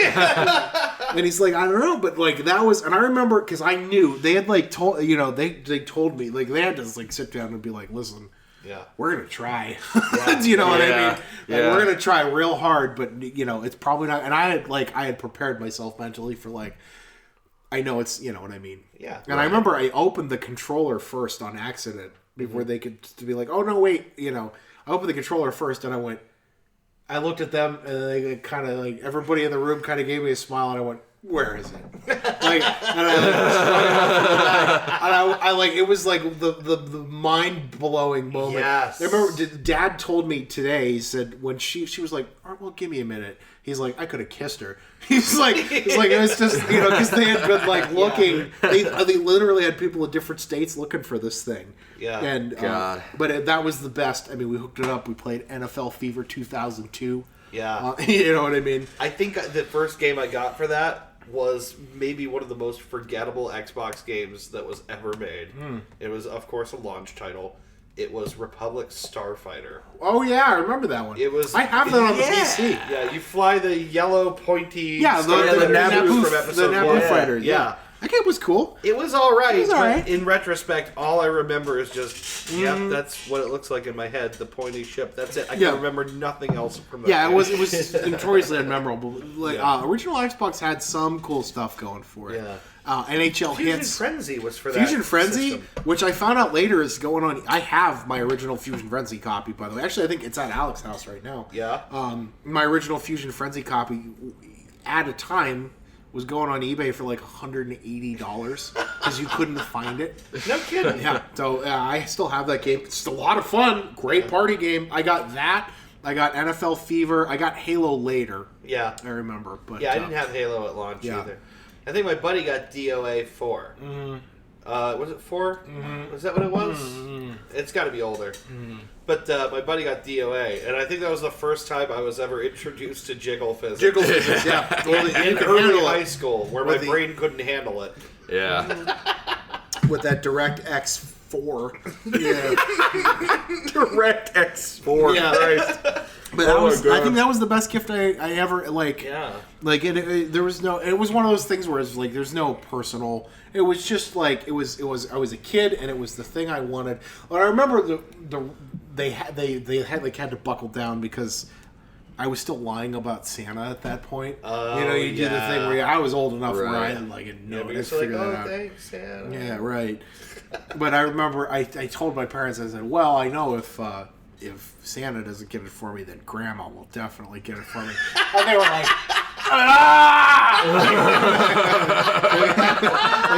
just to throw that extra pressure on there. Oh, my God. Oh, God, we have to. And he put the heat on. Yeah. Damn. Yeah. Those two, man, I always make out every year for Christmas. People buy me way too much shit. Yeah. Trisha and I do this thing to each other. I just bought her more stuff today. Yeah. Where I'll be like, all right, I'm done with Trisha, and then I'll see like 5 more things, and I'll go, well, all right, you know. Then I'll just buy more stuff. So we do that. I know she did it already with me too. So, but. You know what? I will save for when we do the best gift that we gave, because I think, honest to God, one of my favorite ones was very recent. But yeah, It was actually something I was excited about. I'll save it for later. But I don't know. I think one of my favorite gifts I ever got might have been, and it sounds. I guess it doesn't sound like much. It's hard to explain how much I love this fucking thing. My dad got me this really cool BB rifle. Oh, yeah? I think I was in middle school. A Red Ryder BB gun? Red Ryder BB gun that I subsequently shot my eye out. Yeah. Like you do. This thing was so fucking cool to me. And actually, I bet if I went to my mom's house right now and reached up into the ceiling of my bedroom where there was a little shelf, I bet it's still there. It was this very cool pump action BB rifle. Mm-hmm. You gotta pump it up like 5 or 10 times. Had a little slide on the side that you pour the thing full of BBs in. Yeah. And it even had a little scope that I never figured out how to sight properly. Oh, that's awesome. Yeah, it had a little scope that slid on the top. And, you know, the thing that was cool about this especially was that my mom's house was right along this big retention pond in Austintown. Back on Woodridge Drive, where, like, Leonard Kurtz is over there and, like, Penny Lane. It's that area in between there. Yeah. Big open area where, like, you basically walk to the end of my mom's property and go down a little bit and walk on some rocks and go along a creek, and you're just basically in the middle of, like, a little thicket, you know? And I had so much fucking fun with that BB rifle. Just walking around holding the rifle. Like, it just feels fucking cool. Yeah. And just, it's not like I ever shot, it's not like I ever shot at animals or anything like that. No, Anything- but that's not the point. The point is that you have your own gun. Yeah. And boys especially, you're just there. I was on cloud nine. I was in love with this thing. We went to Dick's the other day looking at stuff for Dad, and I was looking at the rifles now. I don't hunt. Yeah. I just, I was looking at the model, the replica M1 Garens, the ones that make that real satisfying sound when the bandolier. Oh, okay. That sound, They had the replica ones there, and I'm like, oh God, please, let me just. I'm not particularly a gun guy, but I definitely had the bug for this little BB. Oh, sure, yeah. Boys do. It's something about them. They're just, It was a Crossman. I remember that, and I had a pack of target sheets, which I remember very specifically taping to cardboard boxes, and then carting out into the woods and setting up and taking pot shots at, and missing almost all the time. Sure, and not giving a shit. Not the point. Not the point. It's just to pump and then click and then pump and then click, and it was just so. And it had you gotta cock the thing back to load a little BB in it. Yeah. When I think about this now, I'm genuinely nostalgic. Yeah. That's great, man. Yeah. Well, it's that trope where dads always come through. The Christmas Story trope where somehow dads do it, Yeah, and my mom was incredibly kick-ass at Christmas every single year. Sure, my mom too. I could go on for days about the Christmas gifts I got from my mom, but I remember my dad giving me this, and it just, I don't know, something about getting a BB rifle from your dad. Yeah, it's cool. It's cool. It's macho as fuck. Yeah, it's cool. It felt great. Yeah. And I remember he lived in an apartment, so I couldn't even test the thing out anywhere. It's too cool. The minute I got a chance to go out back to my mom's and run out in the woods with it, I had such a blast. Yeah. Yeah. Well, this is tough because I can't even remember. I can barely remember what I got for Christmas last year. Yeah. And I can barely remember what I got for people last year. Yeah. The second Christmas is over, I tend to kind of just move Zone on. out of it, yeah. I do that too. So Well, it's because New Year's is coming. Right. You gotta celebrate Winter Classic, college football. I've been racking my brain trying to figure out the best gift I ever gave, and I can't figure it out for the life of me. That pipe was pretty cool. That pipe was pretty cool. But thinking about it, I remembered after some attempts the best Christmas gift I ever got, which was, and I didn't think for a minute that I was going to get this because I knew it was a big thing. It was a tall order, but it was an old Lego set. When they first came out with ninja sets, and it was a big 3-part castle. Yeah. With traps, and some of the ninjas had gliders and everything. Oh, they all sweet. had swords. One had a shogun helmet. So there were black ninjas and gray ninjas, and I remember getting that. I got some other stuff, but I got that set, and we had this big table. That table is actually now my computer desk. This big wooden table downstairs, and as soon as we were done with presents and eating and everything, I went downstairs and I spent the next few hours setting the thing up just nonstop. And when it was finished, my dad was like, "Are you kidding me? You're done building that already?" Yeah. But that was half the fun. The other half was having ninja battles on the fucking thing. Yeah. I love the idea of traps and stuff. Yeah. Yeah. Or, ways to interact with the little Lego figures inside the thing. Yeah. Kind of reminds me of those not Mad Max. What am I trying to say? Mighty Max. Mighty Max things that popped Yeah. open, Yeah. Mm-hmm. and you would have little castle things inside a container, and little stairs and things and places to set the figures. Yeah. Polly Pocket for boys. Yeah, right. Exactly. Yeah. Yeah. It was kind of like that, and again, this is because it's modular, so you could move the 3 parts around into whatever kind of configuration you wanted to, and that was, and I had a lot of Lego sets back then, but that one was definitely my favorite. Yeah. That sounds really That's awesome. cool. Yeah. And that thing stayed there for like a long, long time. Yeah. This reminds me of those. I never got one, but do you guys remember these Kinects sets? Kinects? Hell yeah. Kinects that you could build like they eventually got to where you could make marble tracks that you would set up and fill a whole room in your house. My grandpa, I always wanted Kinects more than Legos. Yeah. And my grandpa used to get the deluxe. Holy shit. We had the roller coaster, the big expensive roller coaster, the one everybody wanted. I had that. Those were so cool. I had a family that was particularly great at Christmas and still is. Yeah. That's why, like I said, no ego. I pride myself on that. I got that all from my family. My family was great at Christmas. Yeah. Grandpa and I used to build with Kinect stuff. And Lincoln Logs. Yeah, I love Lincoln Logs. I mean, we went ape shit. I had the biggest Lincoln Log collection ever. Legos, I was terrible. Alec is great at Legos. Yeah. Alec is incredible at Legos. He can build anything that you tell him to build. I could never do the Lego thing. You give me a set of Lincoln Logs, I'll have Monticello. Like it's like, I mean, Lincoln Logs are great. Yeah, man. And destroying a Lincoln Log house was great. It's the best. It's just you build this very careful little cabin, you put your roof on, and then you just wipe it out. I remember being 6 and It's Dad and I what do you call it? Like a mandala. Yeah. I remember Dad and I did a Lincoln Log thing when I was like 5. And he helped me build. I mean, and I had, like I said, literally a toy box full of Lincoln Logs. I had the ginormous, jumbo set of Lincoln Logs, the like way too expensive, insane set. Yeah. And we built the whole thing, and we made this gigantic castle with rooms. Yeah. Like this big cabin with different rooms in it. Yeah. And then we destroyed it together. It was like a day where it was just he and I, like Mom had to be at work, and it was just me and him, and we built this gigantic Lincoln Log set, and it was just the fucking coolest thing That's ever. so nice. Yeah, man, it was awesome. And I got to kick it over. You know what I did have as a kid? I don't know if you guys will even remember this. There's something called Capsella.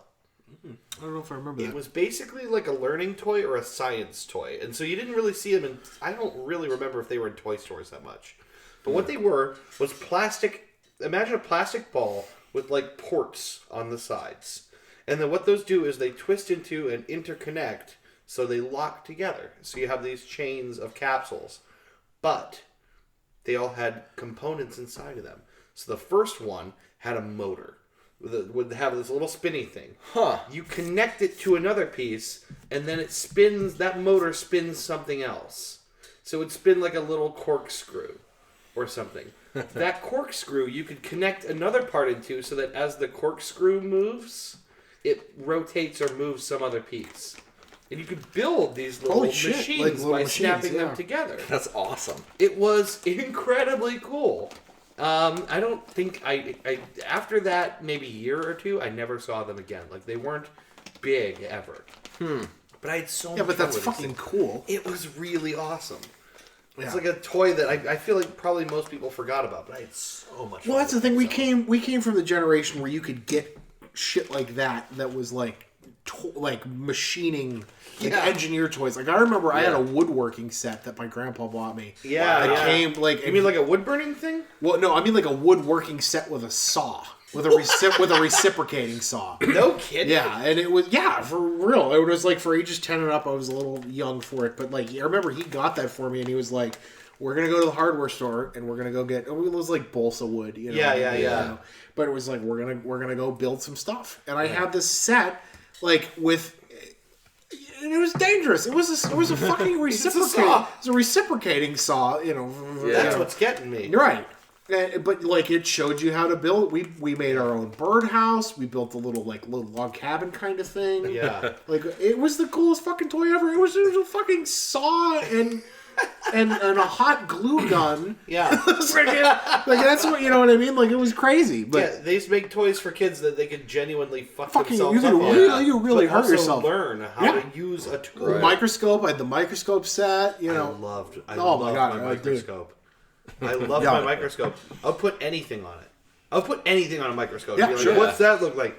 basically what I thought. And Right. like, you grab something else. It doesn't matter. It's fucking cool as shit. I still want a telescope, like a real fucking telescope. That'd be sweet. Not even like an expensive one, but like one that's good enough for the money that I can, Sneak a good peek at the moon. Exactly. Right. Like I don't need. Like that's fascinating to me that we can with a couple mirrors and some glass lenses we can see Mercury. Yeah. Do you know what I mean? Like with using nothing but mirrors and glass, we can see something that's light years away up close. That's like mind-boggling to me that there's nothing fancy. There's no like digital shit on there. It's just stuff from the Earth that we put into a tube, and you can now, you know what I mean? Yeah. See this shit that's so far away that it's unfathomable. The science and engineering toys were really the very cool ones. This is the coolest shit ever. Yeah, at some point I feel like it stopped being cool It to did get stop this, being cool. which is sad. Yeah. That is sad because now, like, and I love Toys R Us. I still love Toys R Us. Alec, every year I go get his shit at Toys R Us because he's got a toy room in his house. Like he's living the dream. He's that living. I had at 7. He's living the dream. He's living the fucking dream. He's got a tech deck skate park in his attic. Like, and I mean, like, I don't just mean like a couple ramps and some decks. I mean, he's got like a complete skate he's park. got like 100 tech decks and like the whole, like everything tech deck's ever done. He has like a skate park, and it's the coolest shit ever. And he's good with them. Yeah, but like toys, man. It's something about I go into Toys R Us and I used to see all this cool shit, and I still see some cool shit, but it's like. It's kind of the shit you'd expect. The thing is, toys haven't gotten lame or anything though. It's just weird now, older and I think that's what it is. Flashy accessories and colors and shit don't really like appeal so much anymore. Yeah, no, man. I remember sitting there with my brother and my brother-in-law, my sister's husband. Yeah, playing with. I got a WWF Hell in the Cell. Wrestling ring with a bunch of figures. No kidding. And I remember just being a kid, like 8 or 9, and just sitting in the family room downstairs and wrestling with them. Yeah. Like playing, you know what I mean? It was the coolest shit. It was the coolest. That is cool. No, man. Like, I'd still do that. I would still do that now with my adult friends. Yeah, except now you just be making them talk about their dick and balls all the time. Right, I know. Look how big my dick and balls are. Oh, I know, Hulk Hogan. I love the wrestling figures are fucking cool, man. Yeah. They're fucking cool. Yeah. I like the retro ones, like the classic, Yeah. You remember when Super Soaker... I mean, God, Super Soakers were new to... Certainly when I was a kid. I think the first Super Soakers... I was talking about this with someone recently. The first Super Soakers actually came about in the 90s. Yeah. It actually happened in my life. Which I didn't realize. I remember having... Goodness, I don't know if I can exactly remember what it looked like, but I feel like it was silver. I feel like it had a pink tank on it. Mm-hmm. It was a big motherfucker. The old one. Yeah, it was not the first, but one of the earlier Super Soakers. I remember having a fucking blast with that thing. I had there was two Maybe it was blue. That are considered still to be the best Super Soakers. There's the Monster XL and the Monster XXL. Were those the ones with the packs that you wore on your back? The Monster... Those were so cool. No, the Monster... Those were the Monster XL was like this big. It was bigger than you as a child, and that's the one Dad got me. It's like a bazooka. Yeah, there was two of them. There was... The Monster XXL had a fucking tripod.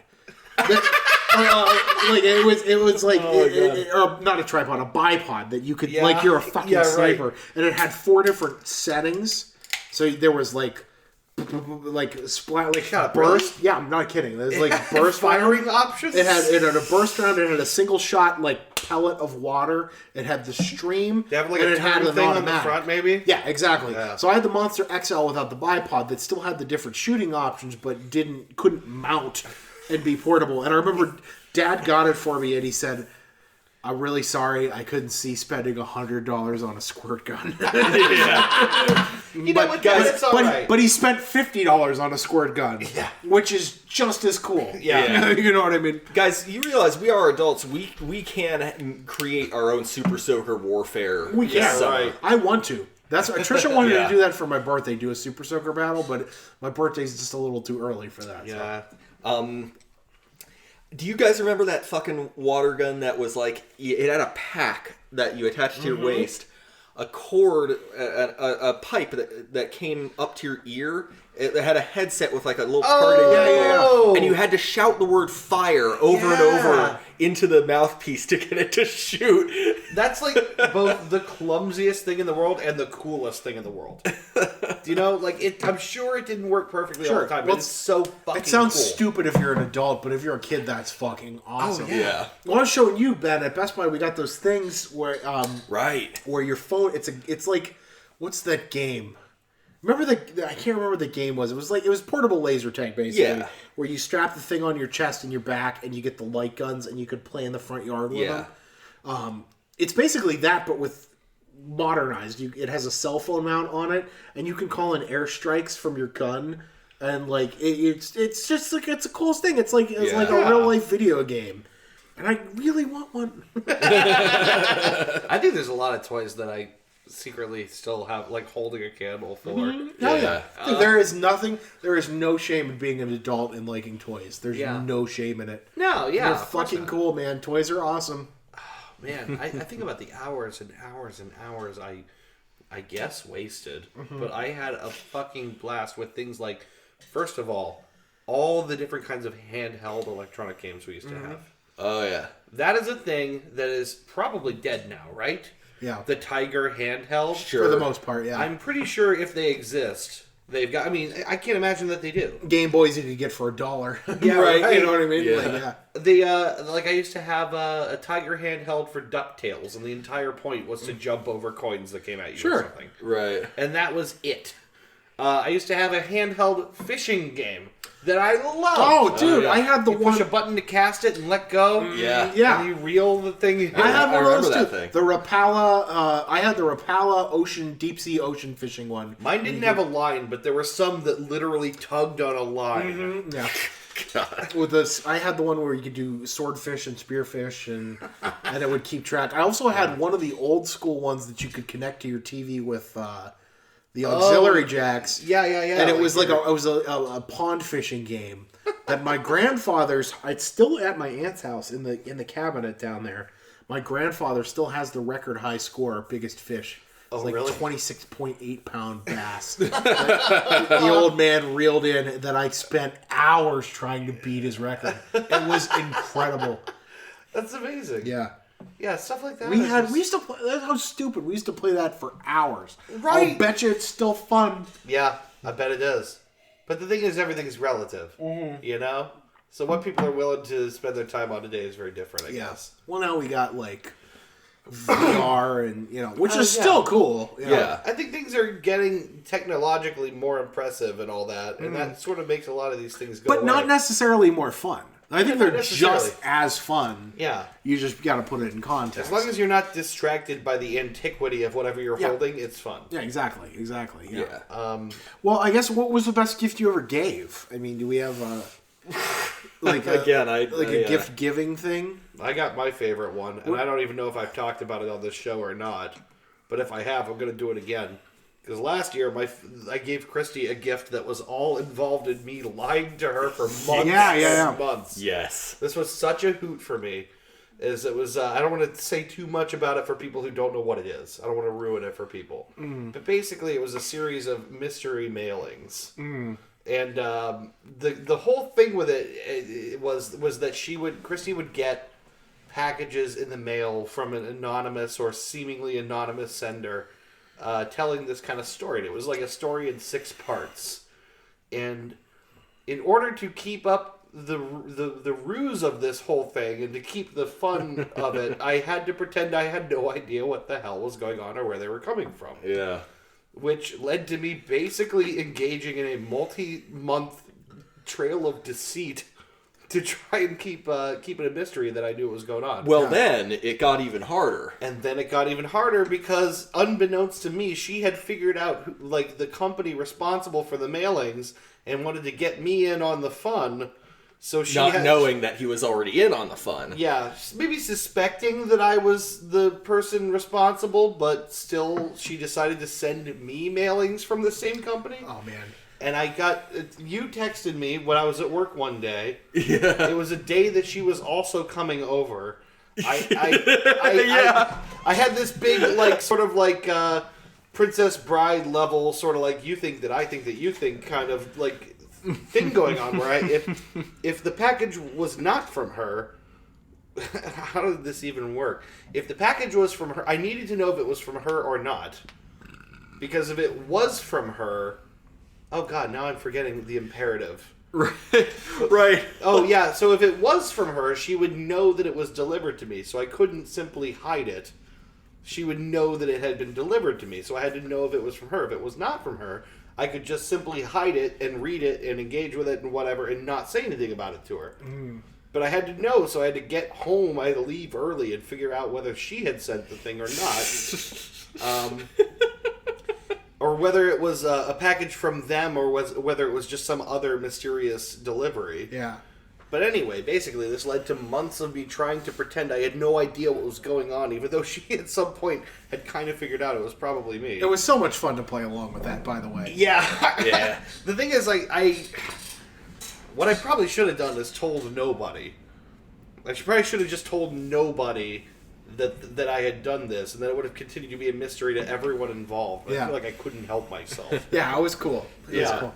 I had fun playing dumb when she would bring it up. Yeah. Yeah. What? Oh, it's so weird. Oh, It was really so cool. much fun. The great thing about them is they came from like a weird address in like New York, and it was forwarded from a weird address in like Norway. Yeah. Yeah. And like the delivery location was like, it was real. It was shipped from a weird place. Yeah.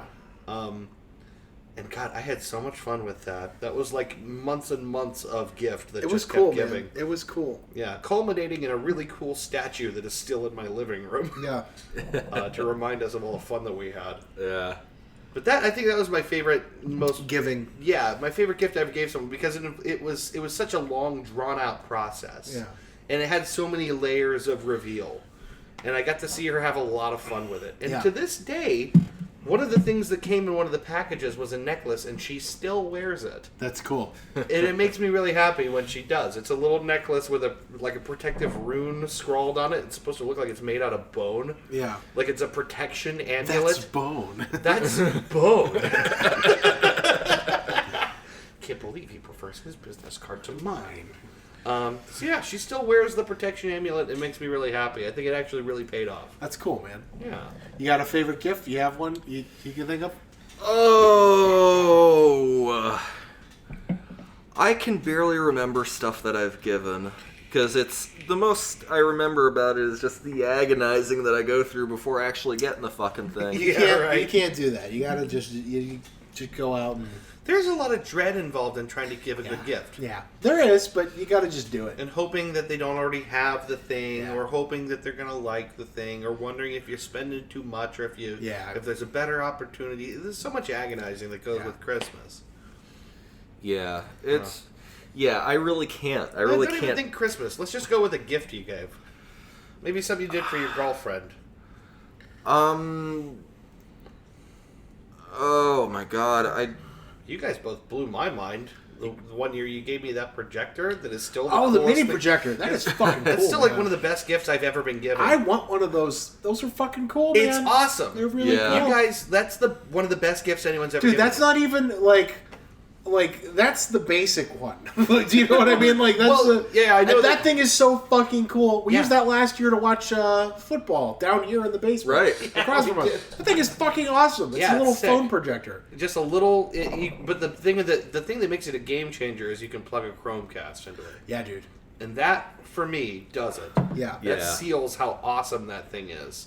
Is that you can put a Chromecast in, and then all of a sudden everything can be projected on Yeah. your wall. Yeah. That's you guys. Honestly, that's like one of the That's best the gifts coolest I've thing ever ever. received. It's really fucking cool, man. Yeah. It's a cool gift. Yeah.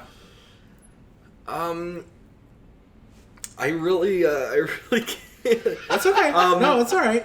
I have one. If you still can't think of anything. I really can't. Like I just tend not to remember the things I give, and that sounds awful.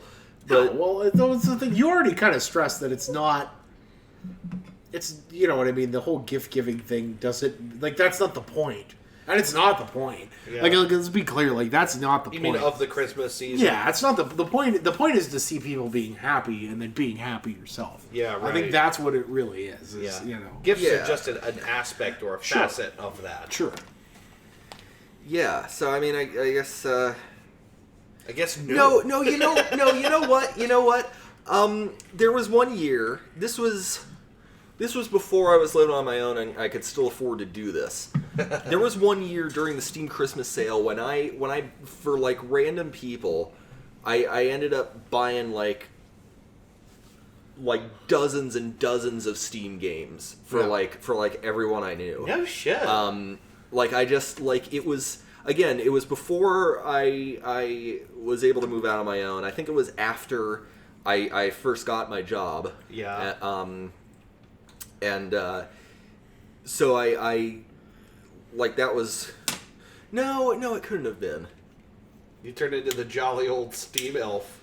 It was some year. It might have even been my last year of college. I just like went nuts and bought like dozens and dozens of Steam games for people, and part of it was because like I was getting shit from Steam for it. Like I was getting stuff for my profile and badges and rewards and shit.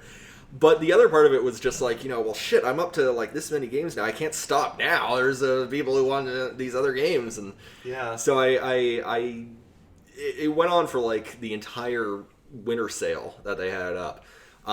So I think that just like mass video game spree was probably like that's really awesome. My favorite time I've given a gift. That's such an exciting thing to have like a whole bunch of like keys or whatever and just be like, I'm just gonna make everyone's Christmas. That's awesome. It's like and you can't pass up those fucking deals. Oh, I know, they're the best deals 90% off. Yeah, right. Yeah, I mean, what are you gonna do? Are you gonna not buy them? I got my Steam Link for $5 goddamn dollars. Yeah, like what mine. I haven't used it yet. I have to plug it in. Am I not gonna buy that? Right. What are you nuts? It's $50 goddamn normally. It was a 95% off sale or something like that. Why not? Like, this is killer. 90% off. Praise and hail to Lord Gaiman. Are you ready for a miracle? Ready as I can be. All hail Gaben. I'm trying to think like the best gift I gave. You do always give good gifts. Like I said, no ego. I think I give good gifts. Yeah, one of the nicer things. You think very correctly. One of the nicer things you ever gave me is that what I was currently in my beer cooler, but it's a wine chiller. Yeah. Mm-hmm. That thing obviously is still in use every single week. That fucker is still holding up. It's still doing good. It still works. It's quality. Yeah, man. It's seriously one of the most A, practical, and B, just really nice gifts. Yeah. And I love that fucking thing, man. I love that thing. I was so happy when I bought that. Yeah. I was so excited about that. I think the gift, because I knew it paid off in dividends years down the road. Yeah. It was the first expensive gift I ever bought anybody. Like really, expensive gift, and it was a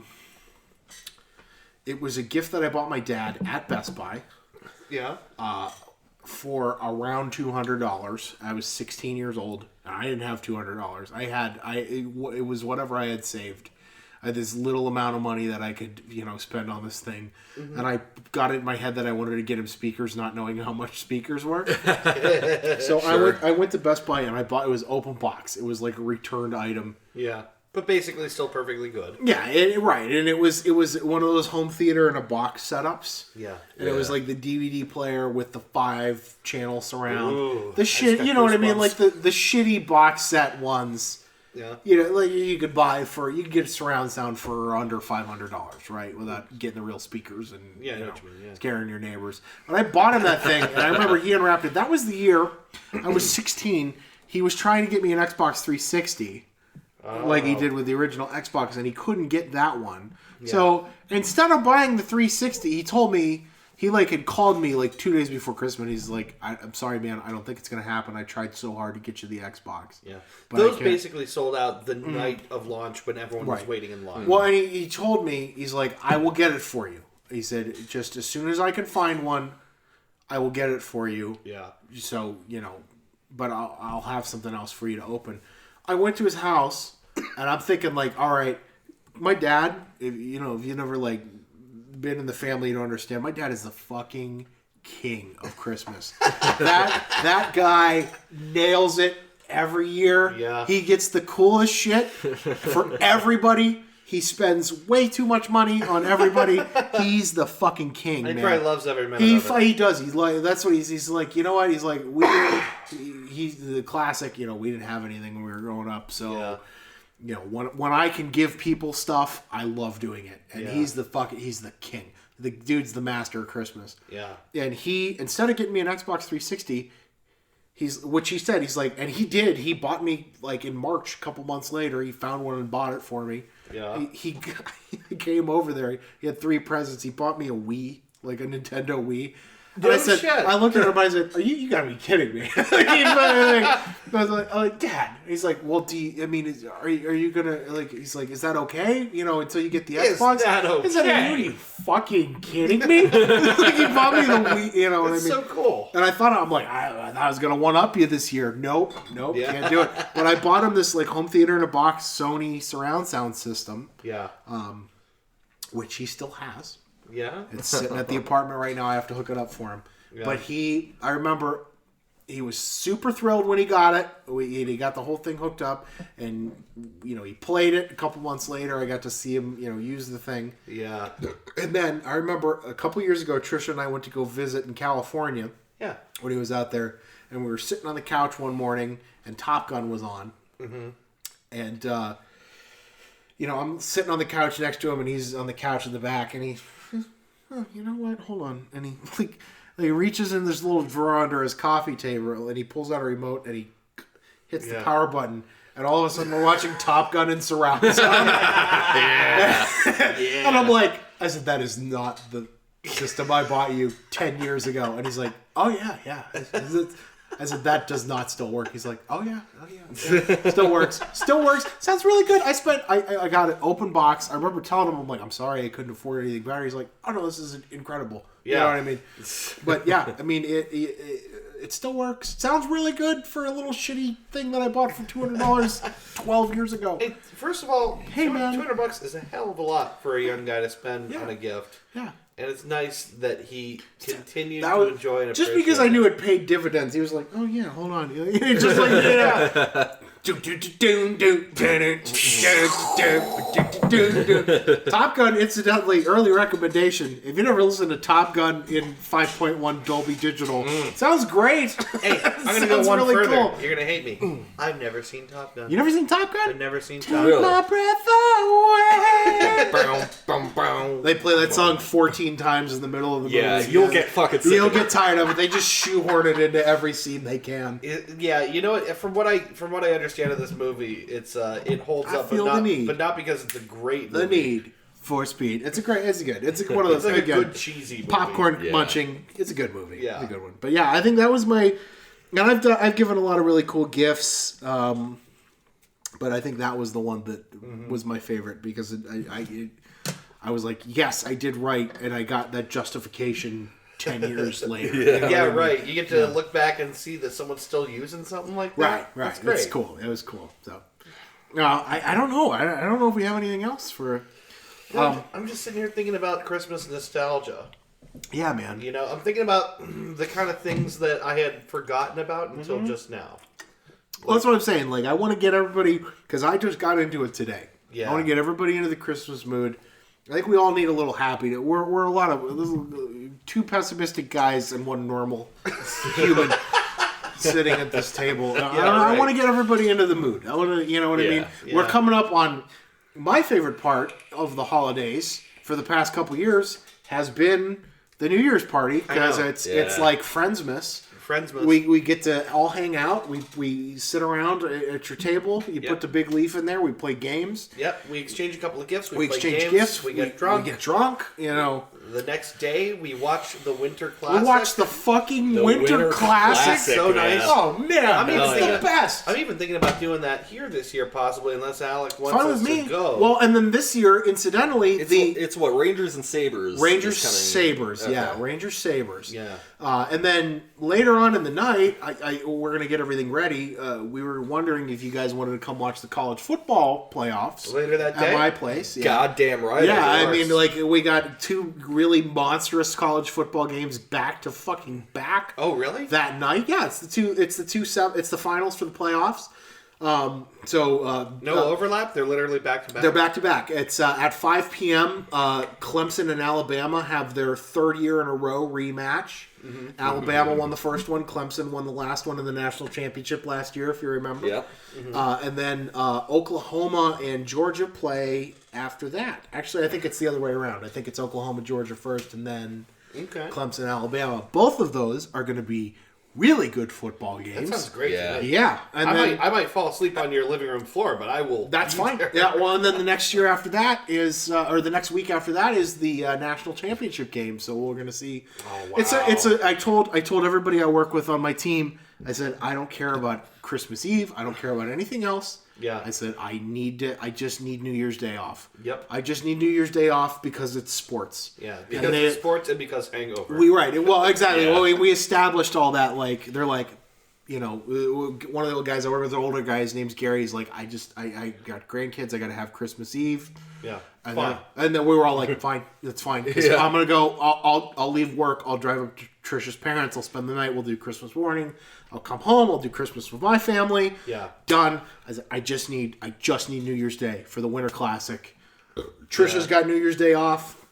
So I mean, like I got to do. Be so good. Yeah. Do Winter Classic, got to do football, and that's what they said. They're like, we can work that out. Yeah. We can make that happen. And I said, great.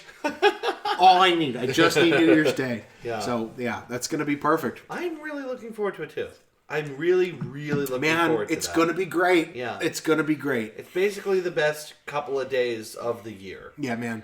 What I'm hoping for this year, I still have to ask Christy whether she works New Year's Day or not. Mm-hmm. Because if she does, I'm going to try to contain myself a little bit more than in the past. Because I remember 2 years ago... we've had some wild ones. 2 years ago... Oh no, leg cramp. Oh shit. That's good. Oh, that hurts. Point your hurts. toe. Point your toe. Oh, no, this is better. Okay. I'm going to bring... I want one of those big... not Johnsonville, but those big sausage things. Like the platters, the big when we get the Smokies, What are those called? Because I want to bring one of those to the New Year's thing. Ooh, I don't know. I don't know. Look around Hickory Farm. Yeah, the Hickory Farms. Yeah. So go to. This is going to sound stupid, but go to like Kohl's, Macy's, Penny's, those kind of places, because that's the places that have those gifts. For that matter, in the mall, every single holiday season, they have like a multi-table spread of sausage and cheese kits. Get them. Get them. Yeah. Fuck yeah, man. A lot of them come with that little axe. Yeah, the little the little sausage. We were gonna do, I think, for the New Year's party. We're just talking now at this point. We were gonna do for the New Year's party. I think Trish and I wanted to do nachos, like a nacho bar. So I think New Year's Eve, Dave, didn't you and Christy say you were gonna whip something up? Yep, probably that turkey. Okay, so New Year's Day we wanted to do for the Winter Classic. We wanted to do nachos, so like a big nacho bar, and then whatever else, munchy food and all that shit. So, I'm excited, man. This is like the New Year's party for me over the past few years is like that decompression after Christmas. Totally. Yes. And it's like we got the Waltmans coming in. Yeah, the Waltmans are going to be joining us. They're going to be joining us. Yeah, it's going to be awesome. Would be Drew and Scott. You guys and your ladies. Sure. Oh, yeah. Yeah, it's man. Alec and Misty. I can't stress to you listeners enough how much goddamn fun this party is. It's like I've been talking about this fucking party for 3 months. I'm so excited. Me too. I'm so excited. God, I would love to think of a thing to do to make it extra special this year. I don't know what that would look like. I don't know. We'll figure something. We'll figure something out. Yeah. We'll get it. But yeah, I guess that's it for my holiday episode. Unless you guys have anything else. No, this is nice, and actually, I will say this. Having talked about Christmas, I'm moderately more excited about Christmas. Let's get in the mood, man. It's I'm the time much of more year. excited about New Year's even. Right, hell yeah. That's the Yeah. winner, because that's the end of Christmas for me. Like That's where you get to basically cross the T and dot the I or Yep. whatever, and everything's over, and you really just exactly decompress. Mm-hmm. But Yeah. actually, having talked today, I am actually getting well, pretty that's excited it. about Let's the get holiday into this. season. Let's one more toast here. Yeah. So Bottoms the up holiday for seam? the holiday room, The Harlem Shake. Merry Christmas, guys. If you're out there, Merry Christmas Merry to you Christmas. listeners. Thank you for listening to us, even though I know it's just friends. But, thanks for listening. Yeah. Thanks for being friends with us. yeah, And, I don't know, man. oh man, Well, I guess we'll be back in just a moment with recommendations and then what we learned. yeah, oh shit, yeah. Yeah, recommendations. God, I sure hope I learned something. Yeah, if anything. Yeah. Well,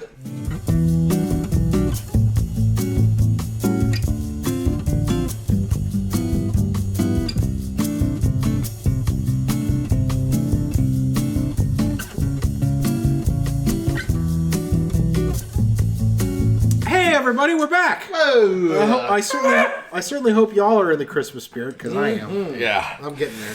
I'm a jolly old Saint Drug right Yeah, now. that's right, buddy. I don't. You know what? I didn't really write a lot of learned stuff down here. No, me neither. I wrote down. But wait, we're skipping. Wait, I know. I'm not recommendations skipping. Oh, I'm I know. sorry. Yeah. Yeah, I'm not skipping. I'm just Sorry, saying. I Like, am. I don't know if I learned a whole lot here. I think I just. Yeah, I know. I'm trying to jot a few notes. But anyways, we should probably do recommendations Yeah, first. man. After all, I don't know what. I'll let you run this. Yeah. Well, I guess I'll start. Let me say that I have two. I'm going to make them brief. The first one, in the spirit of Hanukkah, because we were talking last week about Hanukkah. I think we're pretty much done with it. Today's the last day, isn't Today it? must be the last. Today's the last night. 8-day celebration. It ends sundown of tomorrow. Sundown of tomorrow. Okay, so we're almost there. Oh. So I will tell you all. Huh. All right. All right. I will tell you all. I watched for the first time in years. I bought on Blu-ray, and I watched, in the spirit of Hanukkah, Fiddler on the Roof. Because you don't have to be Jewish to love Fiddler on the Roof. No. Awesome movie. Yeah. With the most sing-songy musical songs I think I've ever heard. Yeah. I've been singing. I think I said last week I've been singing "If I Were a Rich Man" for the past 6 months.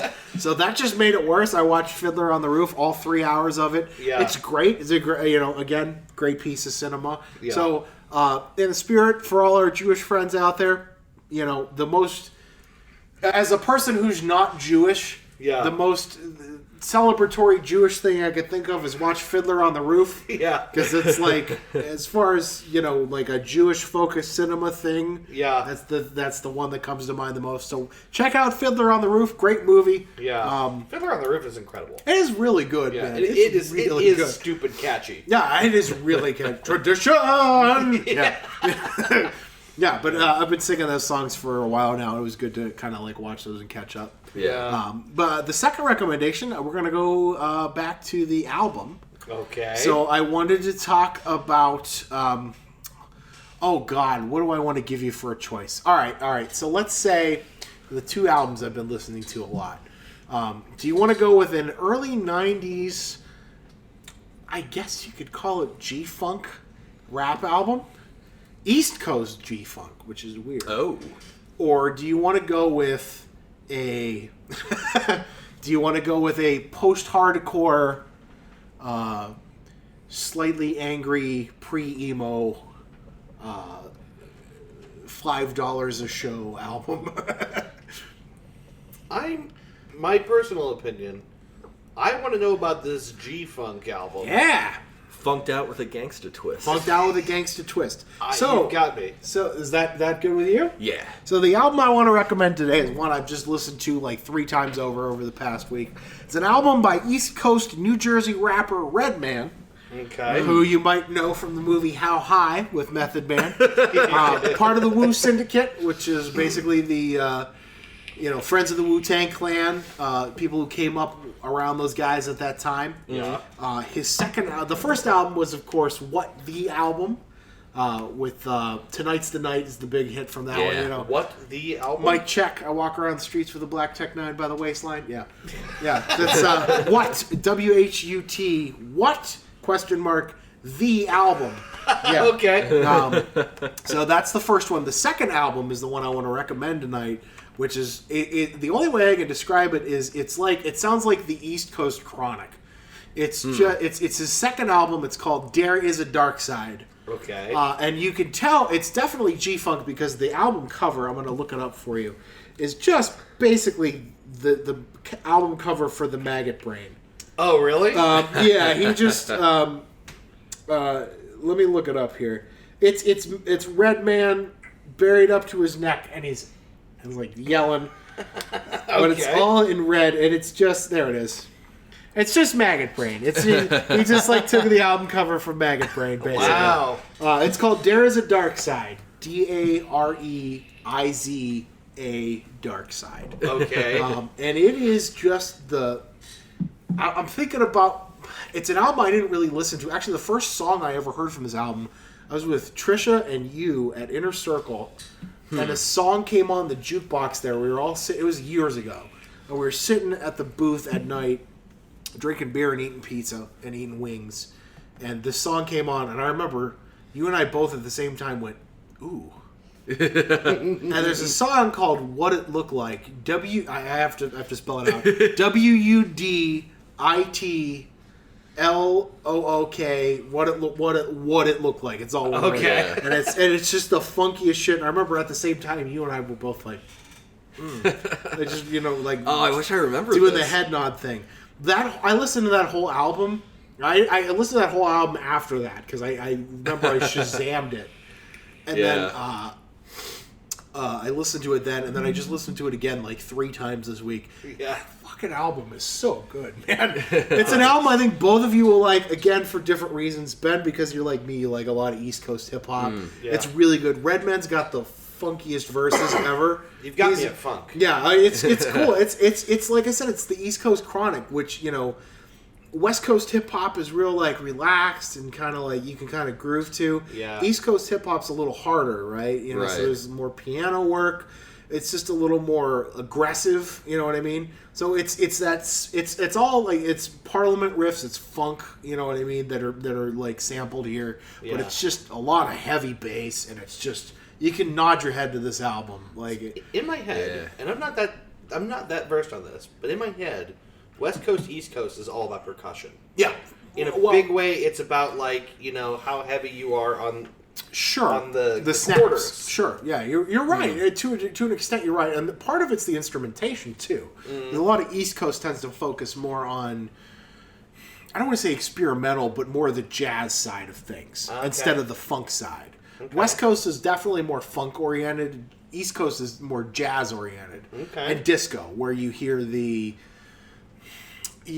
pianos, you hear bells, live drum tracks, you know what I mean? Instead of synthesizers and organs, you hear more live instrumentation in East Coast. So this is a really good blend of both. And this album, Redman's got some funky ass lyrics. Yeah, you know what I mean. I think he even addresses it on the albums about how he has these weird lyrics that everybody could nod your head to. And the best way I can describe this album is 17-year-old me would smoke a fat blunt to this record. I mean, it sounds so good. I mean, it's funky as hell. It's just the bass lines are nice. In your face. They hit hard. Yeah. You would like it because you would like Redman a lot. Sure. You would like it because you are a beat guy. Yeah. And I think you'd really dig this album because it's the best adjective I can think to describe it is sticky. It's a sticky album. The bass lines are real sticky. They just it's a funky ass record, and everything on it is good. It's basically a double album, and it's one that I think I want to get on vinyl if I can find one. Yeah. But yeah, There Is a Dark Side. It's the second Redman album. It's an album that I know he doesn't really play anything off of in his live shows. I think he said it came at a really dark point in his life. So he said I have people all the time who come up to me and say, that's my favorite rap album ever. You know, and he's probably like, really? He's like, really? And he's thinking like, he said that it just came from a dark point in his life, but the record's really good. So check that one out. There Is a Dark Side, Redman. Really cool if you're into any kind of hip hop at all. It's real funky. Oh man, I've written it down. I should say this as we go forward. Whatever recommendations I get here at this table, I'm almost definitely going to indulge in. Yeah, because I have all this time off. Yeah, I'm going to need to fill the time. So I'll play when we go upstairs. I'll play you what it looked like because it's the song that got me into it, and it's real funky. I dig that. Ben, you got a recommendation for us? I do. This is one I think we're all at least a little familiar with. But it's an album I listened to all the way through again fairly recently, and it's Tom Waits' Bone Machine. Oh yeah, that's a good one. Courtesy of the early '90s. Yeah, man. Tom Waits, man, one of those guys that hangs around on the indie circuit. Who's just Tom goes to a bus stop. What does Tom do? Tom Waits. But Tom waits for no man. I like it. So Bone Machine is really cool by virtue of the fact that there are almost no actual instruments used in its production. Really? There's the occasional, slightly out of tune piano or definitely piano, guitar, but by and large, most of the percussion is done with like just household objects, pots and pans, just clattering things. Yeah. It's a very raw and unique kind of sound that really wouldn't work for anyone other than Tom Waits because it goes right along with his his voice is like the sound. His voice is kind of like the sound that would be made if rust could talk and you set it on fire. Yeah. That's pretty accurate. Yeah, right. He just sounds damn dusty. And then just stamp out the embers, and what you've got left is Tom Waits' voice. But it's a lot of Bone Machine's cool because there's just as many real growly kind of folksy bluesy sounding kinds of tracks. But then there's also these strange ballads that he does, these ballad type songs like Dirt in the Ground or Little Rain. And that's a good Little Rain. It's and those ballad songs are just like bottled heartbreak. They're so good and so powerful. And if you can get used to the way his voice sounds, you'll hear the everything in between the notes. You'll hear all the play that's going on kind of between the instruments and between the vocals. It's a fantastic album. I would recommend it to anyone, regardless of their tastes or preferences, because I think it's one of those albums that really just does have something for everyone. That's a good one. Chris Laterra recommended that to me years ago in college. Yeah, and I mean it's wild when you hear it because it's kind of like the Blue Man Group meets Woody Guthrie meets Dylan meets Howlin' Wolf. Yeah, it's really weird. I mean, it's this like strange. I just pictured Woody Guthrie having an awkward handshake with the Blue Man Group. It's almost this machine drums on plastic bins. It's almost like post-apocalypse blues. Exactly. It's creepy at times. It's very, very creepy. Yeah. He has a couple of spoken word tracks on that album. Mm-hmm. One of them called "What's He Building in There," and it's all just about this neighbor who's like really suspicious that he's building something huge in his garage. I think I might have heard about this one before. It's really creepy. A lot of these things are, they're designed to be a little unsettling, but they're still somehow, they're still somehow musical, but they just some of them just sound very, very discordant and disjointed. It almost like, again, just like a handful of guys in a junkyard banging on pots and pans and just growling out something about wintertime or working a shit job, A thing I really appreciate about Tom Waits is that he's a poet first. Yeah. Yeah. There are a handful of people you can say this about. That Leonard Cohen, Yeah. I'm like Dylan, Neil Young, Yeah. like that vibe. You know what I mean? Where the lyrics come before the music comes. Yeah. You know what I mean? I really, Cat really Stevens, appreciate that in music. Me too, yeah. Someone who obviously music is a way of speaking. Yeah. But having something to say concretely first. Sure. I really, really appreciate that. Yeah, well, and like singer-songwriter, we were talking about that a couple weeks ago. Singer-songwriter is like the bridge between that, you know what I mean? Right. Where it's a little bit of both. Carole King, James Taylor. The lyrics are the focal point as opposed to the, like, where you listen to a rock band like Black Sabbath, right? Yeah. Where it's the lyrics are part of a larger structure in the instrumentation. You know what I mean? But yeah, Tom Waits is incredible. Yeah, it's one of those guys that just endears. You know what I mean? He's very endearing if you're into that, kind of blue. And I'm huge into the blues, so. I love anything that refuses polish. Yeah. Mm-hmm. Me too. I love anything that refuses polish, refuses to be commodified and simplified and popified. I really have a lot of respect for those people. Yeah. Which is why punk rock is so cool. Yeah, right. Same reasons. Yeah. Defiance to cleanliness and sanitation. Yeah. Okay, so I have a couple that I'm going to go off real quick. These are on my list, and I want to share them with you. All right. The first one is there is a because I love documentaries and I love nature documentaries. I already talked about Blue Planet 2 on here. Blue Planet 2. Blue Planet 2. It's coming out. I think I texted you January 8th. It Yes. premieres in the U.S. I am absolutely going to be watching this, and I'm actually looking to see if I can get the Amazon Prime sort of model where you buy the whole season in advance and then you get it. Yeah, as it releases. Yeah, I have to figure out a way to get it. Basically, I'm going to do it too, man. I went back and watched Blue Planet 1 from 2001. Yeah. And then I watched Planet Earth recently all the way through too from 06. And they're doing sequels to... They just did Blue Planet 2, and then you said... Well, they did Planet Earth 2, and they're doing... Well, and they did Blue Planet 2 in the UK. It's coming to America. Yes. Coming to America. But there's one called Life. Yeah. Also narrated by David Attenborough. It's on my list. I never watched that one. I watched one episode last night. Yeah. And a little bit today. And I highly recommend this, and I'm going to watch it myself because it tells these bizarrely personal stories of animals that I had never thought about. Take the nature documentary and then really personalize an animal. There's a series where, like, a frog and, like, basically 10,000 tadpoles are all... This frog is watching everyone's offspring as the pond dries up.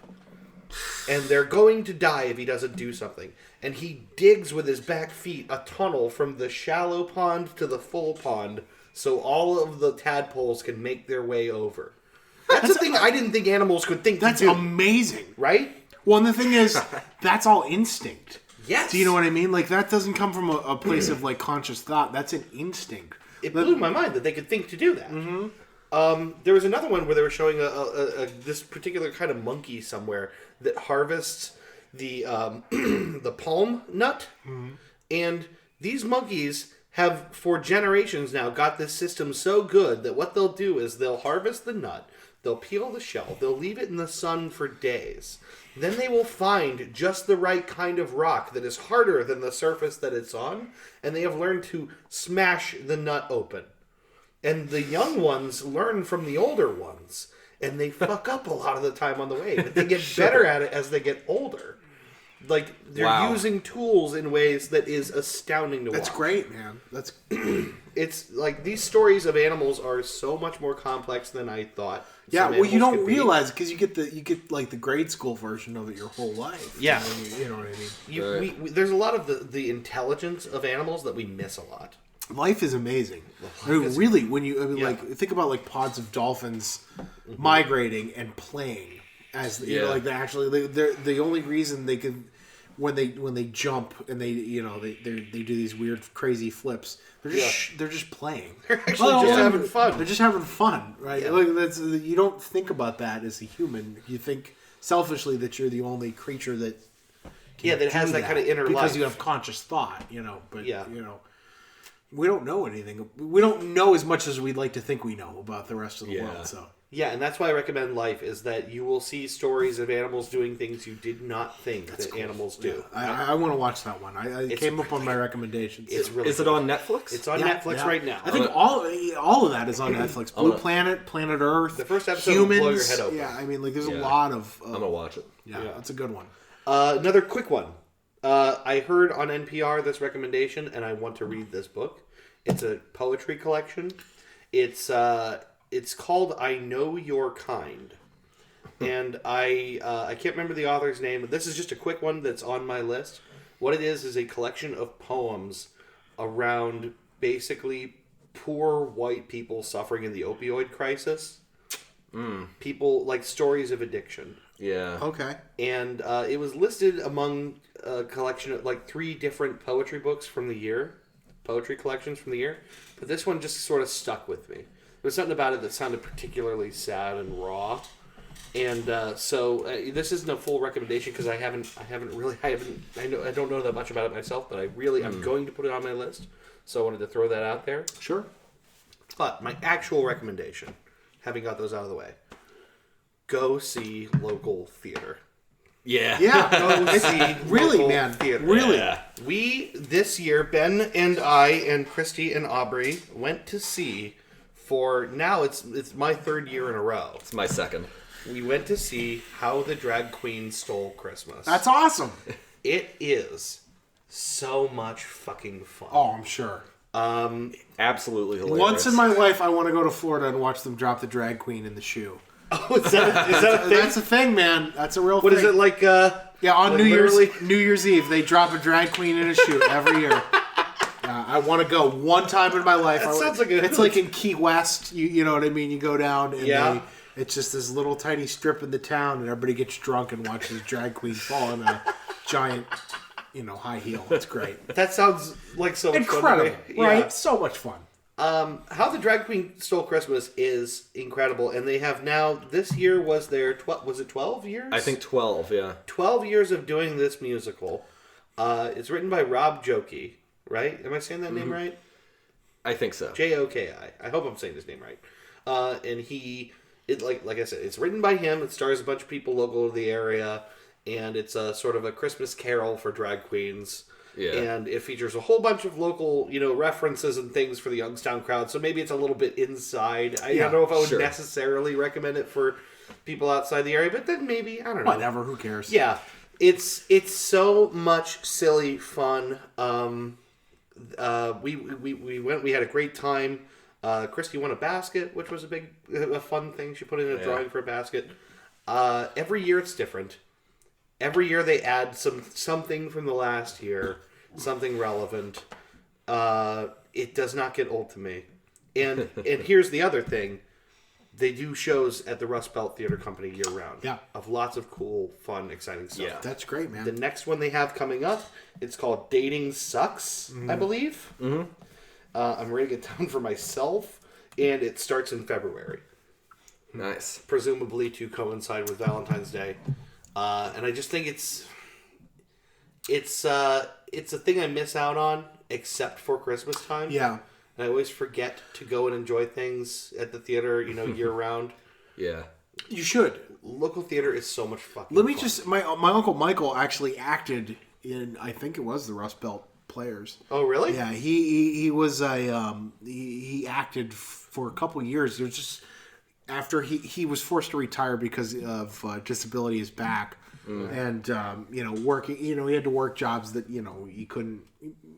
Things like being a golf course ranger, and because when you have back problems, you're out basically. Yeah, right. But he always wanted to do it, and he did, and I got to see him act in. I can't remember the name of the play, but it's so much fun when you go in these little personal theaters. That's the thing. It's so much fun because it's so intimate, and it's a smaller room. You can see them really well, and they can see you. Yeah. And so it makes the whole experience so much more personal. They're doing a show for you. Yeah. It's just like inescapably charming. Yeah, absolutely. So I guess I know I've talked a lot here, but see local theater if you're in Youngstown next Christmas. See How the Drag Queen Stole Christmas. I'm going to recommend it around that time. Yeah. Before it's too late. It's always a shitload of fun. Yeah, but see some local theater because this it's your friends and neighbors doing it, and they do particularly in Youngstown a very good job. Mm-hmm. I wanted to do. I'm sorry, I know this is running long. No, I think we're all right. We were talking about poetry last week, and you just reminded me. I promised myself I was going to do this week on the show. Yeah. I wanted to read you my favorite poem.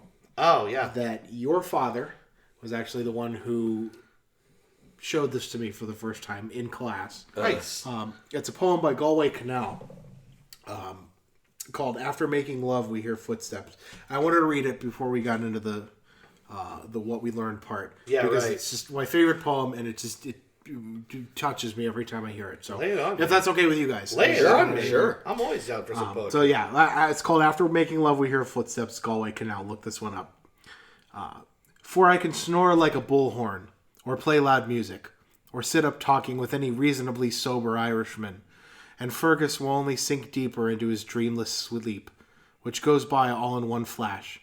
But let there be that heavy breathing, or stifled cum cry anywhere in the house, and he will wrench himself awake, and make for it on the run, as now we lie together, after making love, quiet, touching along the length of our bodies, familiar touch of the long married, and he appears, in his baseball pajamas it happens, on the neck opening so small he has to screw them on, and flops down between us, and hugs us, and snuggles himself to sleep, his face gleaming with satisfaction at being this very child. In the half-darkness we look at each other and smile, and touch arms across this little, startlingly muscled body, this one whom habit of memory propels to the ground of his making, sleeper only the mortal sounds can sing awake. This blessing love gives again into our arms. Oh, sorry. I love that poem so much. Beautiful. I love that poem so much. It gets me every time I read it. Yeah, your dad actually played us Galway Canal reading that. And it's my favorite poem. And I after we were talking about poetry last week, I wanted to read that. So sorry, we do like sentimental. We're like 4 weeks in a row where somebody has teared up during this podcast. So sorry, we don't even have meat to correct it. I know, right? I'm sorry. I love that poem. It just touches me every time I hear it. So.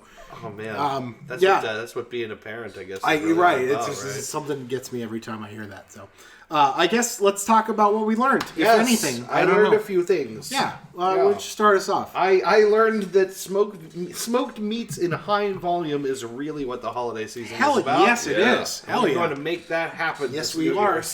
I wrote that everyone should prepare themselves with figgy pudding because we're gonna be coming after your fucking figgy pudding. Also, you should prepare your anus till you know you're ready for the 2 liter. You gotta set it up. You gotta step up. Don't start at 2 liters. At least start with a can. Baby steps. A can sounds so horrible. Well, because you got to start. There's no small part. You got to start wide. And then continue to get wide. I think why not just the 12-ounce bottle? You know, the little Coke bottle. Oh, the little ones. I forgot about those. Yeah. Let's start there. The little ones your grandma buys. They're actually 8 ounces. Yeah. If they make that. I learned that this podcast is just like prison. It sure is. Week to week. I also learned that if you don't like reboots, then you're a sexist. Yeah. Naturally. Yeah. I can agree with that. I wrote this Christmas, buy a child off of a tree. Yes, absolutely. Pluck them off the tree and make them your own. That's right. You got anything? No, that's about it. I learned that this holiday season, you should spend time with your friends. Fuck worrying about gifts. Yeah, man. Spend time with people you love. Put down your phone. Risk being bored for a minute. Talk and connect. Yeah, man. That's really honest to God. Just put down your fucking phone, look someone in the face, and hang out with them. Yeah, man. Be friends. Have fun. Be cool. friends. Be family. On that note, I wrote that you can't hold a shit too long.